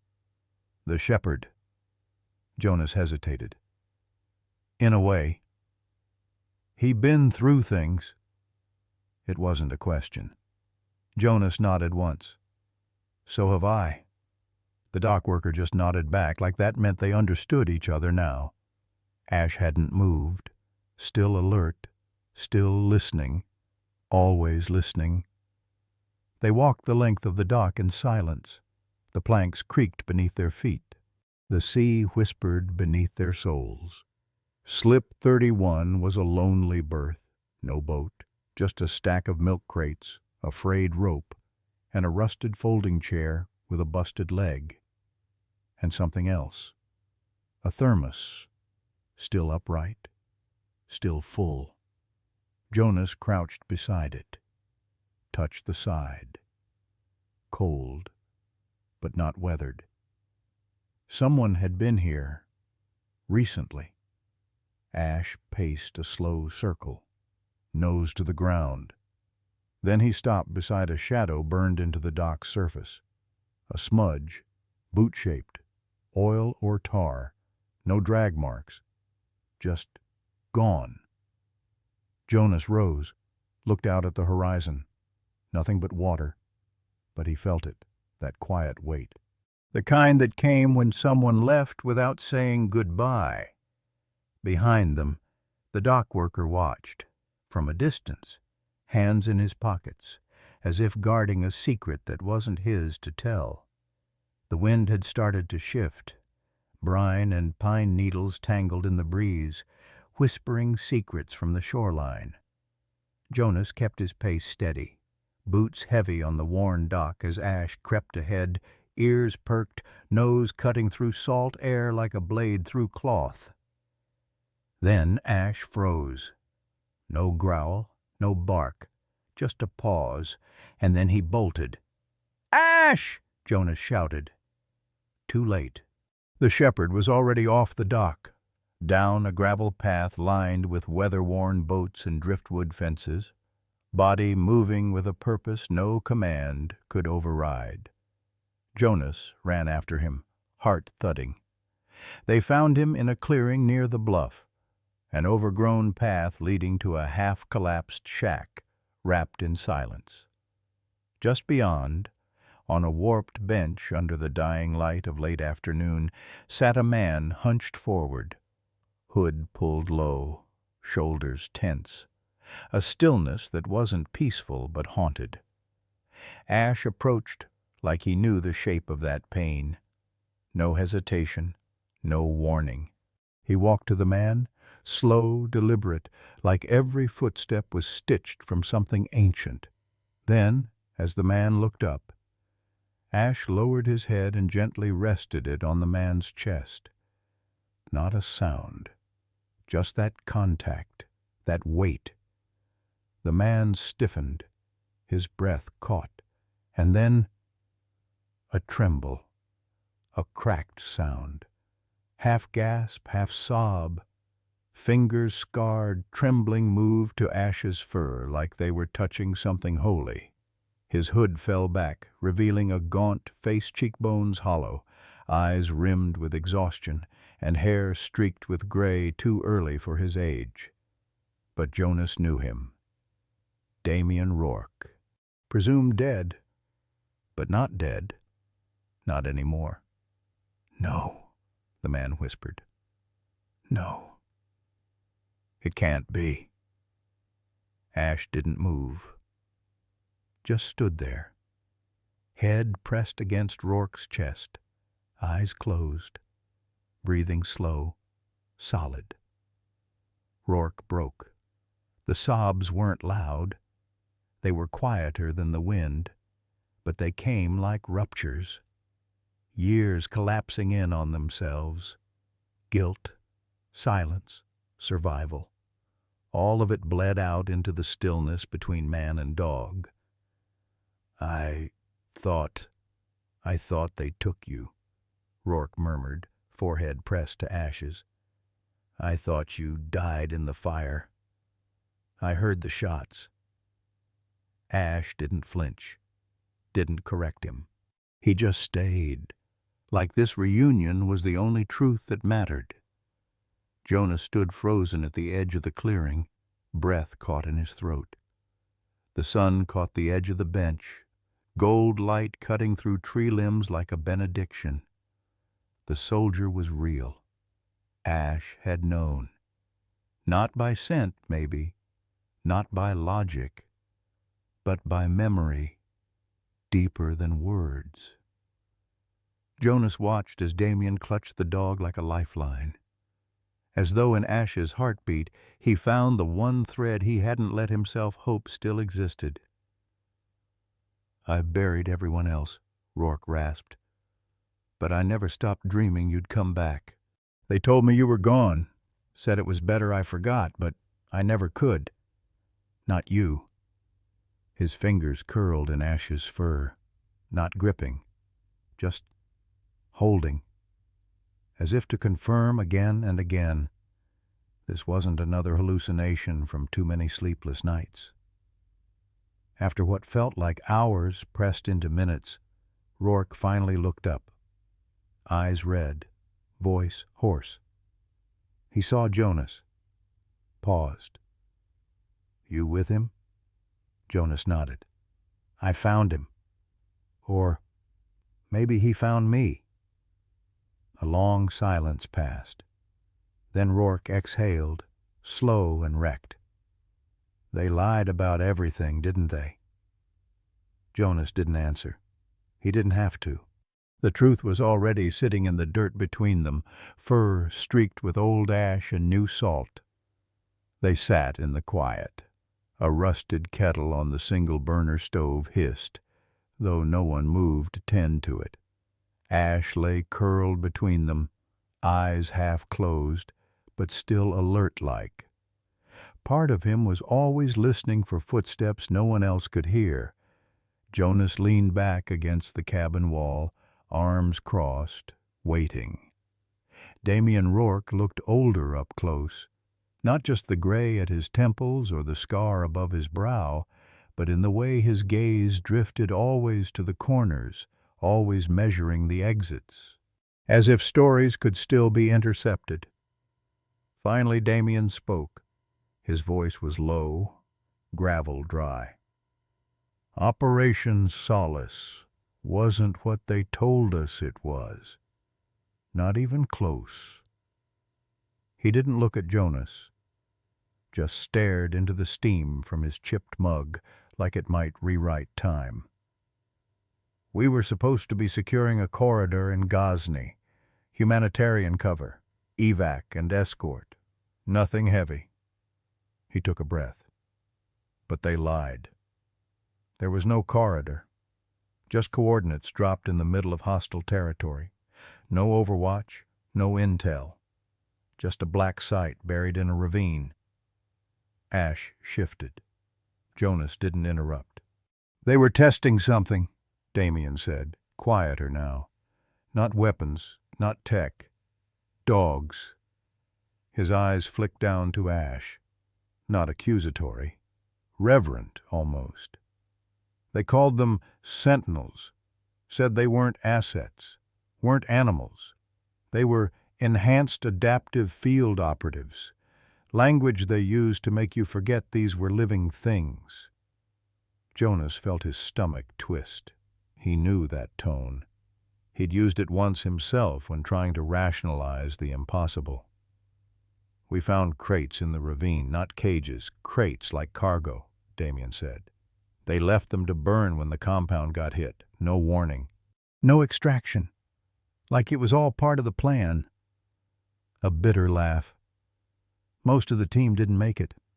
Friendly fire, they said. Just a cleanup op gone sideways." He paused. "I got Ash out. He wasn't supposed to be there. He was just a pup then, still limping from a fracture they never treated." His hand dropped to Ash's back, fingers absently brushing the old scar behind the shoulder blade. "They wanted him dead. He didn't match the others. Too empathetic, they said. Wouldn't attack without provocation." Jonas stared at him. "So you ran?" Damien nodded. "Burned everything I could. IDs, gear, comms. I knew they'd never stop looking for him. Or for me. And the other dogs? Jonas asked quietly. Damien's jaw tightened. There weren't any others. The words landed like a quiet gunshot. Outside, waves lapped against the dock, patient and indifferent. Inside, the truth settled like ash coating everything with the weight of things too long buried. They buried us, Damien said. Declared me KIA. I let them. Figured the only way to keep him safe was to become a ghost myself. Jonas didn't speak. Didn't need to. Everything was already there. In the crack of Damien's voice, in the way Ash hadn't moved a muscle since the first word was spoken, as if grounding his old handler with his presence alone. There were nights I thought about turning us in, Damien said finally. Letting them take him. Pretend it was all some mistake. He looked at Jonas now. But every time I looked in his eyes, I remembered what he did for me. For the men who didn't make it. Another beat. They called us expendable. But Ash, he never treated any of us that way. Jonas leaned forward. They're still looking. Someone broke into my house, stole the collar. Damien didn't even blink. Then they're closing in. He stood, slow, joints creaking. And for the first time since Jonas met him, there was steel in his voice. We're out of time. The light inside the cabin was dim now, just the orange of the dying day bleeding through the blinds, casting long shadows across the wooden floor where Ash lay curled between them, silent, watchful, still. Jonas stood by the window, arms crossed, eyes on the horizon, but not seeing it. Damien sat back down heavily at the small table, hands clasped like they were waiting for judgment. The air between them was thick, not with anger, with something heavier, regret. I don't know why he still trusts me, Damien said softly. After what I did. Jonas turned his head slightly. You didn't leave him behind. Damien gave a broken chuckle. Didn't I? He looked down at Ash. There was a moment right after the chopper didn't come. I had 2 rounds left, no food, no map, and Ash was limping so bad I thought he'd collapse. I had every reason to leave him, to put him down and run. He blinked, voice hoarse. But I couldn't. His knuckles were white. So I carried him through 2 provinces. I stitched his leg with fishing line I stole from a roadside stall, and when we crossed the border I begged a smuggler to let us hide under his freight tarp. I thought once we were safe I'd give him a better life, a farm, somewhere quiet. His voice cracked. But the truth is, I broke. I couldn't sleep, couldn't eat, couldn't even look at him without remembering who we left in that ravine. Jonas said nothing. Damien's voice dropped lower. One night I left him tied to a tree near a ranger station with enough food for 3 days. I watched from a ridge for hours, hoping someone would find him. He just waited. He never barked, never whined, just stared at the trail I vanished into. The silence that followed was sharp, unforgiving. Then Jonas spoke. I lost mine in Tikrit. Damien looked up. His name was Rook. German shepherd, black saddle, ears too big for his head. Smart, quiet, the kind of quiet that made you think he could read your thoughts. He paused. There was a raid. We cleared a compound. Found a boy wired with a pressure switch. Maybe 10 years old. Rook got between me and the kid. Took the blast. Damien blinked. Jesus. Jonas nodded slowly. They gave me a medal. Called it bravery. But I was the one who gave the order to breach. I rushed it.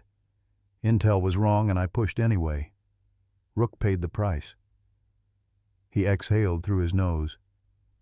I didn't go near another K9 for years. Didn't think I deserved to. Ash shifted slightly, his head resting now on Damien's boot. The touch was feather-light, almost like forgiveness. Neither man moved. "It doesn't go away," Damien whispered. "The guilt. Even when they forgive you with every breath, it just sits there, like a scar that still burns when it rains." Jonas nodded. "But sometimes that scar keeps you from making the same mistake twice." The moment hung, raw and unvarnished. No rank, no protocol, no blame, just two men, broken in different ways, bound by the same kind of ghost. Ash rose quietly and moved between them. He sat, head slightly tilted, as if choosing not sides but hearts. And in that silence, something shifted. Not absolution, not yet, but maybe the beginning of trust. The motel room smelled like burnt coffee and old carpet, but Camille barely noticed. Her fingers flew across the keyboard, light from her laptop flickering against her tired eyes. Outside, the sky bruised into twilight, the kind of deep indigo that makes the world feel like it's holding its breath. A notification pinged. Secure drop, encrypted folder. Sender unknown. Subject: Solace doesn't mean peace. Camille hesitated only a second before clicking. What opened made her blood run cold. PDFs, redacted memos, transcripts of closed-door meetings, and a photo grainy but unmistakable. A military dog, German Shepherd, same amber eyes, same scar on the muzzle. Ash. She sat back, heart pounding, whispered, "Oh my God." One file stood out. Project Solace. Non-DOD funded unit. Phase 2 operations log. Trembling, she clicked it open. Typed notes, some handwritten annotations scrawled in the margins. Names, dates, locations. 12 K9s, no serial numbers, no unit designations, just code names. Atlas, Bishop, Valor, Echo, Ghost, and Ranger. Her eyes landed on the handler list. Ranger, assigned D. Rourke, field grade, civilian contractor, Blacklight Group. She whispered it aloud. Blacklight. Then came the kicker. A buried memo, half deleted, recovered only by forensics. K9s from Solace are property of neither the DOD nor any official contractor. Operate under amended NDA 0737F. Behavioral augmentation trials exceed Geneva scope. Subjects not to be recovered if compromised. VC. Intel Liaison. Camille's hands clenched. She knew those initials. Vernon Calder. The implications thudded through her chest like a second heartbeat. Solace hadn't just been a black project. It was off books, off record, off humanity. No congressional oversight. No rescue if things went sideways. Just handlers and dogs' disposable assets in a war no one was supposed to win. And Ash had been one of them. She picked up her phone, breath shaky. Dialed Jonas. He answered on the second ring. "Yeah? You need to hear this. I'm with Damien. Put me on speaker." A pause, then a click. "Go ahead," Jonas said. Camille stared at the screen, at Ash's picture frozen in time, mouth open mid-snarl, blood on his vest. "I found it," she said quietly. "Project Solace. It was real. Funded through shell contractors, funneled under something called Blacklight Group. Not official military. Think DARPA meets deniability." Damien made a noise. Sharp. Like he'd heard that name before. "They used dogs as operational assets," Camille continued. "Behavioral modifications. Exposure to chemical stressors. handler dog neural sync trials, and field deployment into hostile zones without backup. No rescue protocol. There was silence on the line. Ash, she said, softer now, was one of 12, labeled Ranger. Your canine, Damien. But to them, he was an autonomous canine combatant platform with adaptive heuristics. She couldn't keep the tremor out of her voice. They didn't just train him. They rewired him. Jonas finally spoke. Where's the proof? I've got whistleblower files. Someone buried it deep, but they wanted it found. Who? Damien asked. Camille hesitated. Your old unit wasn't the only one involved. Calder signed off on some of the documents. He knew. Calder? Jonas echoed. He's the one who gave me the lead. Camille's voice turned urgent. Then either he's trying to help now or clean up loose ends. You need to be careful. She heard a muffled sigh. Maybe from Damien, maybe from Jonas. Then a pause. Anything else? Jonas asked. One last thing, Camille said, voice barely above a whisper. The 12 dogs? Only one was flagged as non-compliant to termination protocol. She clicked open the note. Ranger. Separation failure. Unwilling to disengage from primary bond. Subject displayed protective behavior beyond programming. She blinked back something hot behind her eyes. They tried to put him down, Jonas, and he refused to leave Damien's side. Across the room, Ash stirred in his sleep. A quiet whimper, a twitch of the paw. Camille stared at the dog through the screen, now so familiar, so loyal. A survivor not just of war, but of human design. He hadn't just made it out alive. He had remembered who he was. Camille stared at the blinking cursor. At the top of the screen, the sentinel they tried to silence. Below it, a photo. Ash mid-stride silhouetted against dusk, muzzle flecked with dust.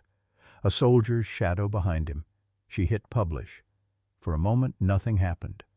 Then everything did. Veteran forums lit up.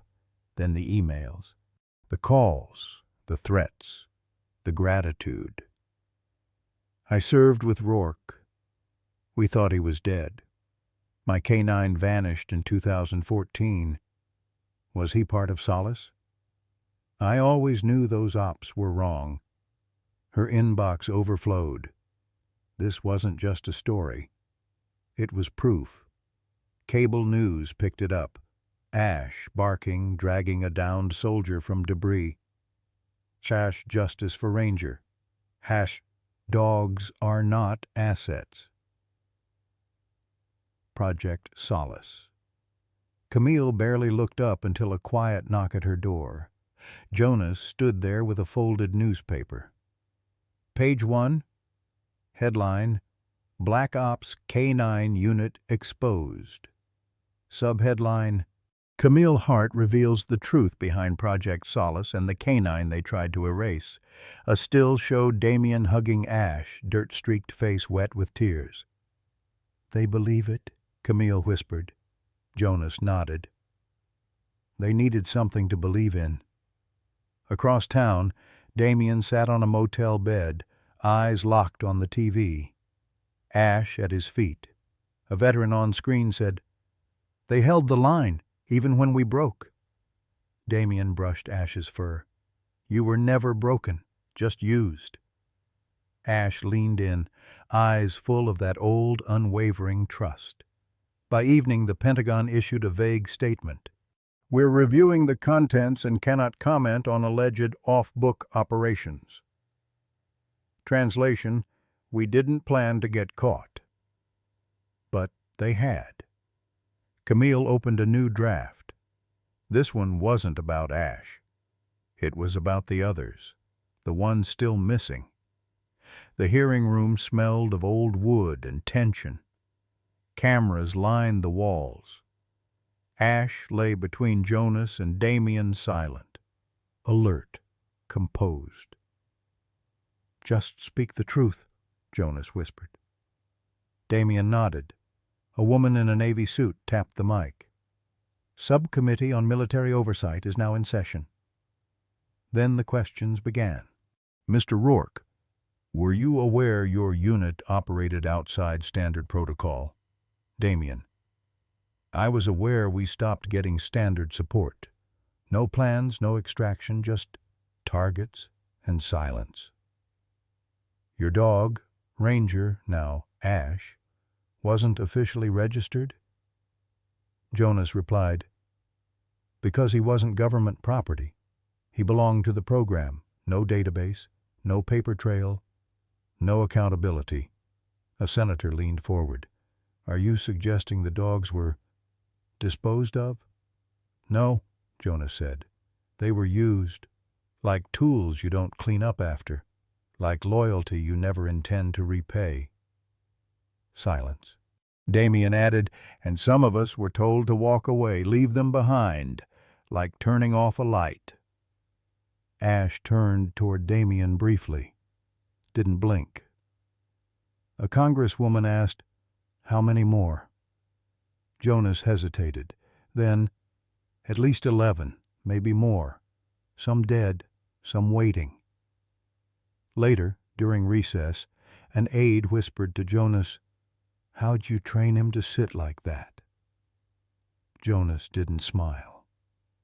"He wasn't trained to obey. He was trained to protect." The aide looked away. As the hearing adjourned, Ash stood on command.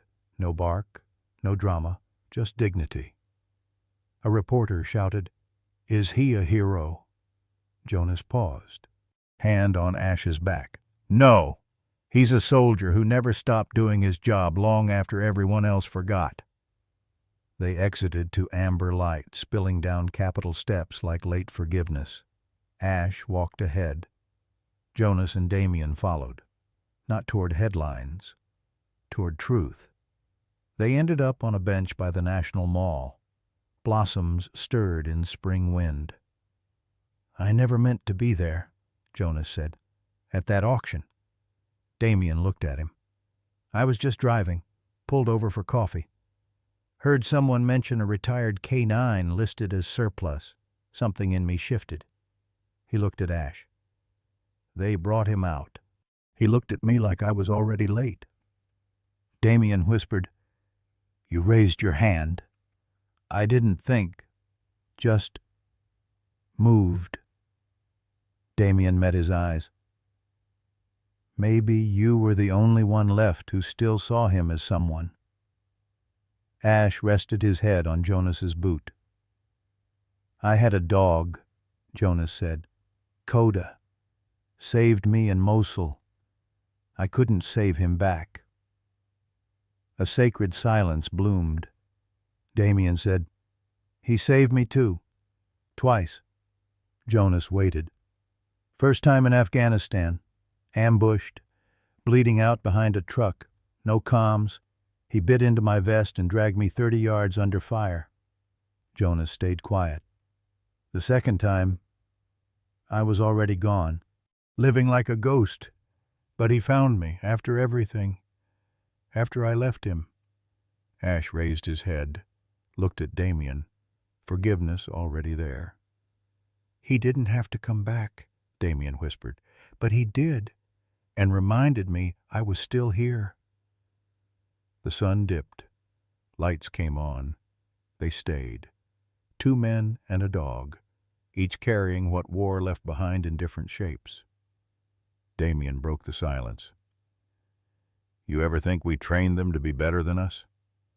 Jonas gave a small smile. "No. I think we just taught them to act on what we lost." Then he asked, "What happens now?" Damien looked at the Capitol dome. "We stopped being quiet." Ash stood, turned toward them both. Damien reached down, touched his neck. "Welcome home," he said softly. "For real this time." The cabin stood like an old memory at the edge of the pines, weathered but still breathing. Salt clung to its windows. The wind carried wet bark, rusted nails, and something older. Jonas stepped out of the truck. "It's not much," Damien eyed the porch. "No, it's just right." Ash leapt out, circling the perimeter. He stopped at the door, sniffed the handle, then looked back. Well, inside was dust, silence, and old sunbeams slanting across wood. A fireplace choked with ash, a crooked bookshelf holding half a paperback and a spider's web. "We could open up this wall," Damien said. "Windows to the sea. Let the light in." "Turn the bedrooms into counseling rooms," Jonas added. "Natural wood, no sterile walls." They walked the perimeter, planning and remembering. "A therapy center," Jonas tried the words aloud. "For veterans and their dogs, no rank, no medals." Damien was quiet, then said, "We'll call it Haven. Not a clinic, not a facility, just a haven." He scratched Ash behind the ear. "Because guys like us, we don't need treatment. We need to feel safe again." The first hammer swing came the next day. Dust flew, walls opened, light poured in. They worked with something to prove not to the world, but themselves. Ash stayed close. Sometimes he curled in the sun. Sometimes he stood watch. At night, beers in hand, they sat on the back steps. "You think they'll come?" Jonas asked. "Yeah," Damien said. "Not all at once, but they'll come." He looked skyward. "Someone out there is sitting in silence with a dog at their feet, wondering if it's too late. We just need to show them it's not." Jonas nodded. They clinked bottles. One morning, Jonas found a burned nameplate behind the fireplace. L.T. Thomas G. Hunter. They mounted it on the gate, not to erase the past, but to honor it. Later that week, Camille mailed a package. Her article, "The Sentinel They Tried to Silence." They hung it beside a wall of portraits, handlers, and dogs, known and forgotten. By month's end, the place smelled of cedar and hope. One room held beds for dogs, another books on grief, training, and healing. Jonas planted lavender. Damien built ramps. Ash lay in the center, no longer weapon or survivor, just a dog, finally allowed to exhale. They called it Haven, not to forget the ghosts, but to give them a place to rest. Mist clung to the trees one morning as Jonas stepped outside. Ash trotted ahead. Damien joined him. They looked at the half-finished wooden sign. "The Haven is good," Jonas said, "but it still feels incomplete." Ash stood at the edge of the field, still, alert. "He still listens for ghosts," Damien said. That afternoon, they brought the sign inside and sat at the kitchen table like two soldiers riding a flag. "Not just any haven," Jonas murmured, "for those who weren't supposed to come home." Damien traced the carving. "Sentinel," he whispered. "It's what they were, always guarding." Jonas nodded. "Sentinel Haven." They carved it by hand, letter by letter. When finished, Ash approached, nose to the sign as if he understood. The next morning, Jonas mounted a bronze plaque to the gate. "Healing begins with trust." Damien joined him. "It's not just for them," he said quietly. "It's for us, too." That day they cleared the front path, laid a stone walkway, and hung wind chimes made from old brass dog tags. Each tag bore initials. The breeze turned their clinking into a lullaby, not mourning, but honor. By sunset, Sentinel Haven stood complete. Not to immortalize loss, but to rewrite what could still be right. They came one by one. Quiet, wary, eyes hollowed by things unsaid. Some were young, some gray, all carried something invisible. Ash met them, not with barking, but stillness. Private Randall, 22, slept by the door for 3 nights. On the 4th, Ash lay beside him.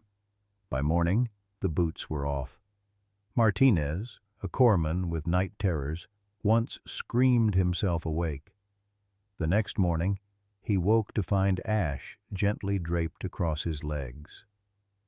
Did he do that on his own? Jonas smiled. No one tells him where to go. He just knows. Every vet learned Haven's rhythm, but what stayed with them was how Ash walked beside them. On foggy trails, he matched their pace. If they stumbled, he steadied not physically, but in the way only a fellow survivor can. They said he didn't look at them. He looked into them. One day a man named Vickers came. No words for 3 days. On the 4th, Ash sat near him as he smoked on the porch. Vickers whispered, "I don't know how to come back." Ash rested his head on the man's boot. Vickers broke, softly, and healing began. Ash became more than a dog. He was anchor. He was ritual. He was a breath long held, finally released. Jonas watched from the field one night, Ash walking beside a vet with no legs and little hope. The man stopped. Ash paused, then nudged gently forward. The man took 1 step, not much, but enough. Damien leaned on the porch. "He's not just healing them," he said. "He's redefining what it means to be useful." Jonas took a long breath. "No, he's showing them what it means to be whole." They called him the Quiet Guardian, not because he protected with strength, but because he guarded something far more fragile, the belief that they were not alone. Ash once carried the silence of trauma. Now he carried the silence of sanctuary. The wall wasn't grand, wood and stone, quiet and deliberate, just like those it honored. Jonas knelt before the final tile, brushing sawdust away from a photo taken just a week ago. Damien, Jonas, and Ash alert, noble, not posing, just present. Beneath it, he wasn't just rescued, he rescued us all. Veterans came alone in pairs with canes or dogs drawn to the wall like moths to a memory of flame. Some touched names, some cried, some just stood. Ash moved between them gently. He didn't linger. But when a woman in uniform knelt before a name and whispered "Dad," Ash sat beside her. 12 small tiles bore the names. K9 Operative, Project Solace. Above them, a 13th only a paw print, Ash's. Damien held a weathered photo, Ash, him, and 3 others who never came home. He buried it beneath the wall in silence. No microphones, no fanfare. Jonas stepped forward. I thought I was saving him, but he saved me, again and again. He looked to Ash. He didn't ask for help. He just stayed, until I could stand again. Damien followed. My orders were to erase them, the dogs, the people, the failures. He glanced at Ash.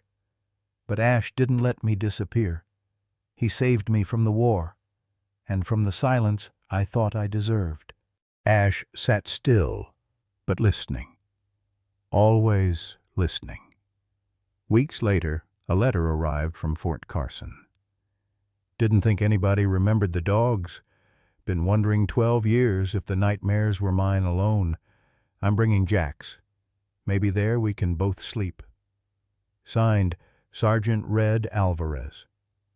By Thursday, the board was full. Letters came from everywhere. Some had medals, some just one sentence. Do you have room for one more? Damien replied to every letter, handwriting them all. Jonas teased, You made a promise. Damien smiled. Promises aren't paperwork, they're lifelines. Then came Lydia Barnes and her son Caleb. They brought a photo. Ash, years ago, beside her husband. Barnes, the man Ash once dragged from shrapnel. Caleb whispered, Dad said the dog knew before the blast even landed. Ash bridged the distance himself, nose to hand, recognition in his stillness. Lydia's eyes brimmed. I needed to know he was real. Damien nodded. He's real, and he remembers. Ash brushed his nose against the photo. A quiet whine, not pain, memory. Stay, Jonas said. Supper's at 6. That night, Caleb joined the vets around the fire. Ash curled at his feet. The boy's shoulders softened. Lydia paused at the wall, beneath her husband's name. A sprig of lavender sat beneath it. Ash pressed into her hand. No sound, only strength. At dawn, she found Damien on the porch. I'm a physical therapist, she said. I could volunteer, teach stretches, exercises. We always need hands, Damien replied. Caleb brought coffee. They said I can help in the kennels. Ash followed him, tail gently swishing. Lydia wiped a tear. Looks like we'll be coming back. Jonas built a bigger board, the wall of letters. Notes arrived daily. I haven't spoken since Kabul. I owe a shepherd named Bishop my life. If you find him, tell him I'm here. Each reply bore Ash's paw print signature, inked by Jonas. A silent promise. Ash is still watching the mail. At sunset, Ash made his rounds, nudging trembling hands, curling beside restless beds, checking on those who needed quiet more than words. Jonas watched him once from the doorway. Damien said, His silence isn't empty anymore. Jonas nodded. It's the sound of someone saying, You're safe now. One golden evening, Ash walked down the lane, no leash, no order. Jonas followed at a distance. Damien lingered in the doorway. Ash stopped at the gate beneath the Sentinel Haven arch. Beneath the bronze plaque, Healing begins with trust. He sat, ears up, eyes on the horizon. Still. Jonas knelt behind him, hand resting on fur. Who are you waiting for, old friend? Damien joined. He does this often? Jonas nodded. Sometimes after letters, or when a vet leaves, like he's watching for the next soul on the road. Or the last one he never brought home, Damien murmured. The breeze shifted. Faint engine noise echoed. A truck appeared, beat up, passing by. Ash's tail thumped once, then stilled. Jonas whispered, It's okay. Some find their way tomorrow. We'll be here. Ash leaned in, but never took his eyes off the road. Damien said, A sentinel never stands down, not till the last is accounted for. Maybe his mission now is to count the living, Jonas said. As twilight fell, Ash rose, dusted himself off, turned to them. His eyes asked, Did you see? Are you ready? Jonas scratched under his chin. We're ready. They walked back, man, dog, man. At the porch, Ash paused again, looked over his shoulder. A breeze carried the scent of jasmine, thunder in the far-off dark. Ash gave a low huff, almost a sigh, then padded inside. Jonas lingered just long enough to latch the gate. His hand brushed the plaque. He imagined headlights, gravel crunching, a worn soul stepping out, heart heavy, guided by a dog who never quit his post. And in the hush before true night, he heard a whisper, or memory, not just rescued, still rescuing. Inside, ash curled beneath flickering rafters at the center of it all, still watching, still waiting, still guarding the last open road. The sentinel had found his haven, and he would hold it until the last soldier came home. In the quiet loyalty of a German shepherd, we glimpse the best of ourselves. Ash's journey from numbered lot to living beacon reminds us that animals are not commodities, but fellow souls capable of carrying and ultimately healing our deepest wounds. His silent watch teaches veterans to breathe again. His patient presence turns strangers into family. Every wag, every steady gaze whispers a simple, radical truth. Compassion saves lives on both ends of the leash. May we honor that truth beyond these pages by adopting, not shopping, by supporting rescue and rehabilitation programs, by greeting every working dog with respect for the battles it has fought. Let Sentinel Haven stand as a promise that loyalty will be met with care, that service will be repaid with safe harbor, and that no guardian human or canine should ever be forgotten. If one rescued dog can resurrect hope in so many hearts, imagine what we can all do together when we choose empathy as our first command. Because healing begins with trust, and trust often begins with a paw placed gently in an open hand.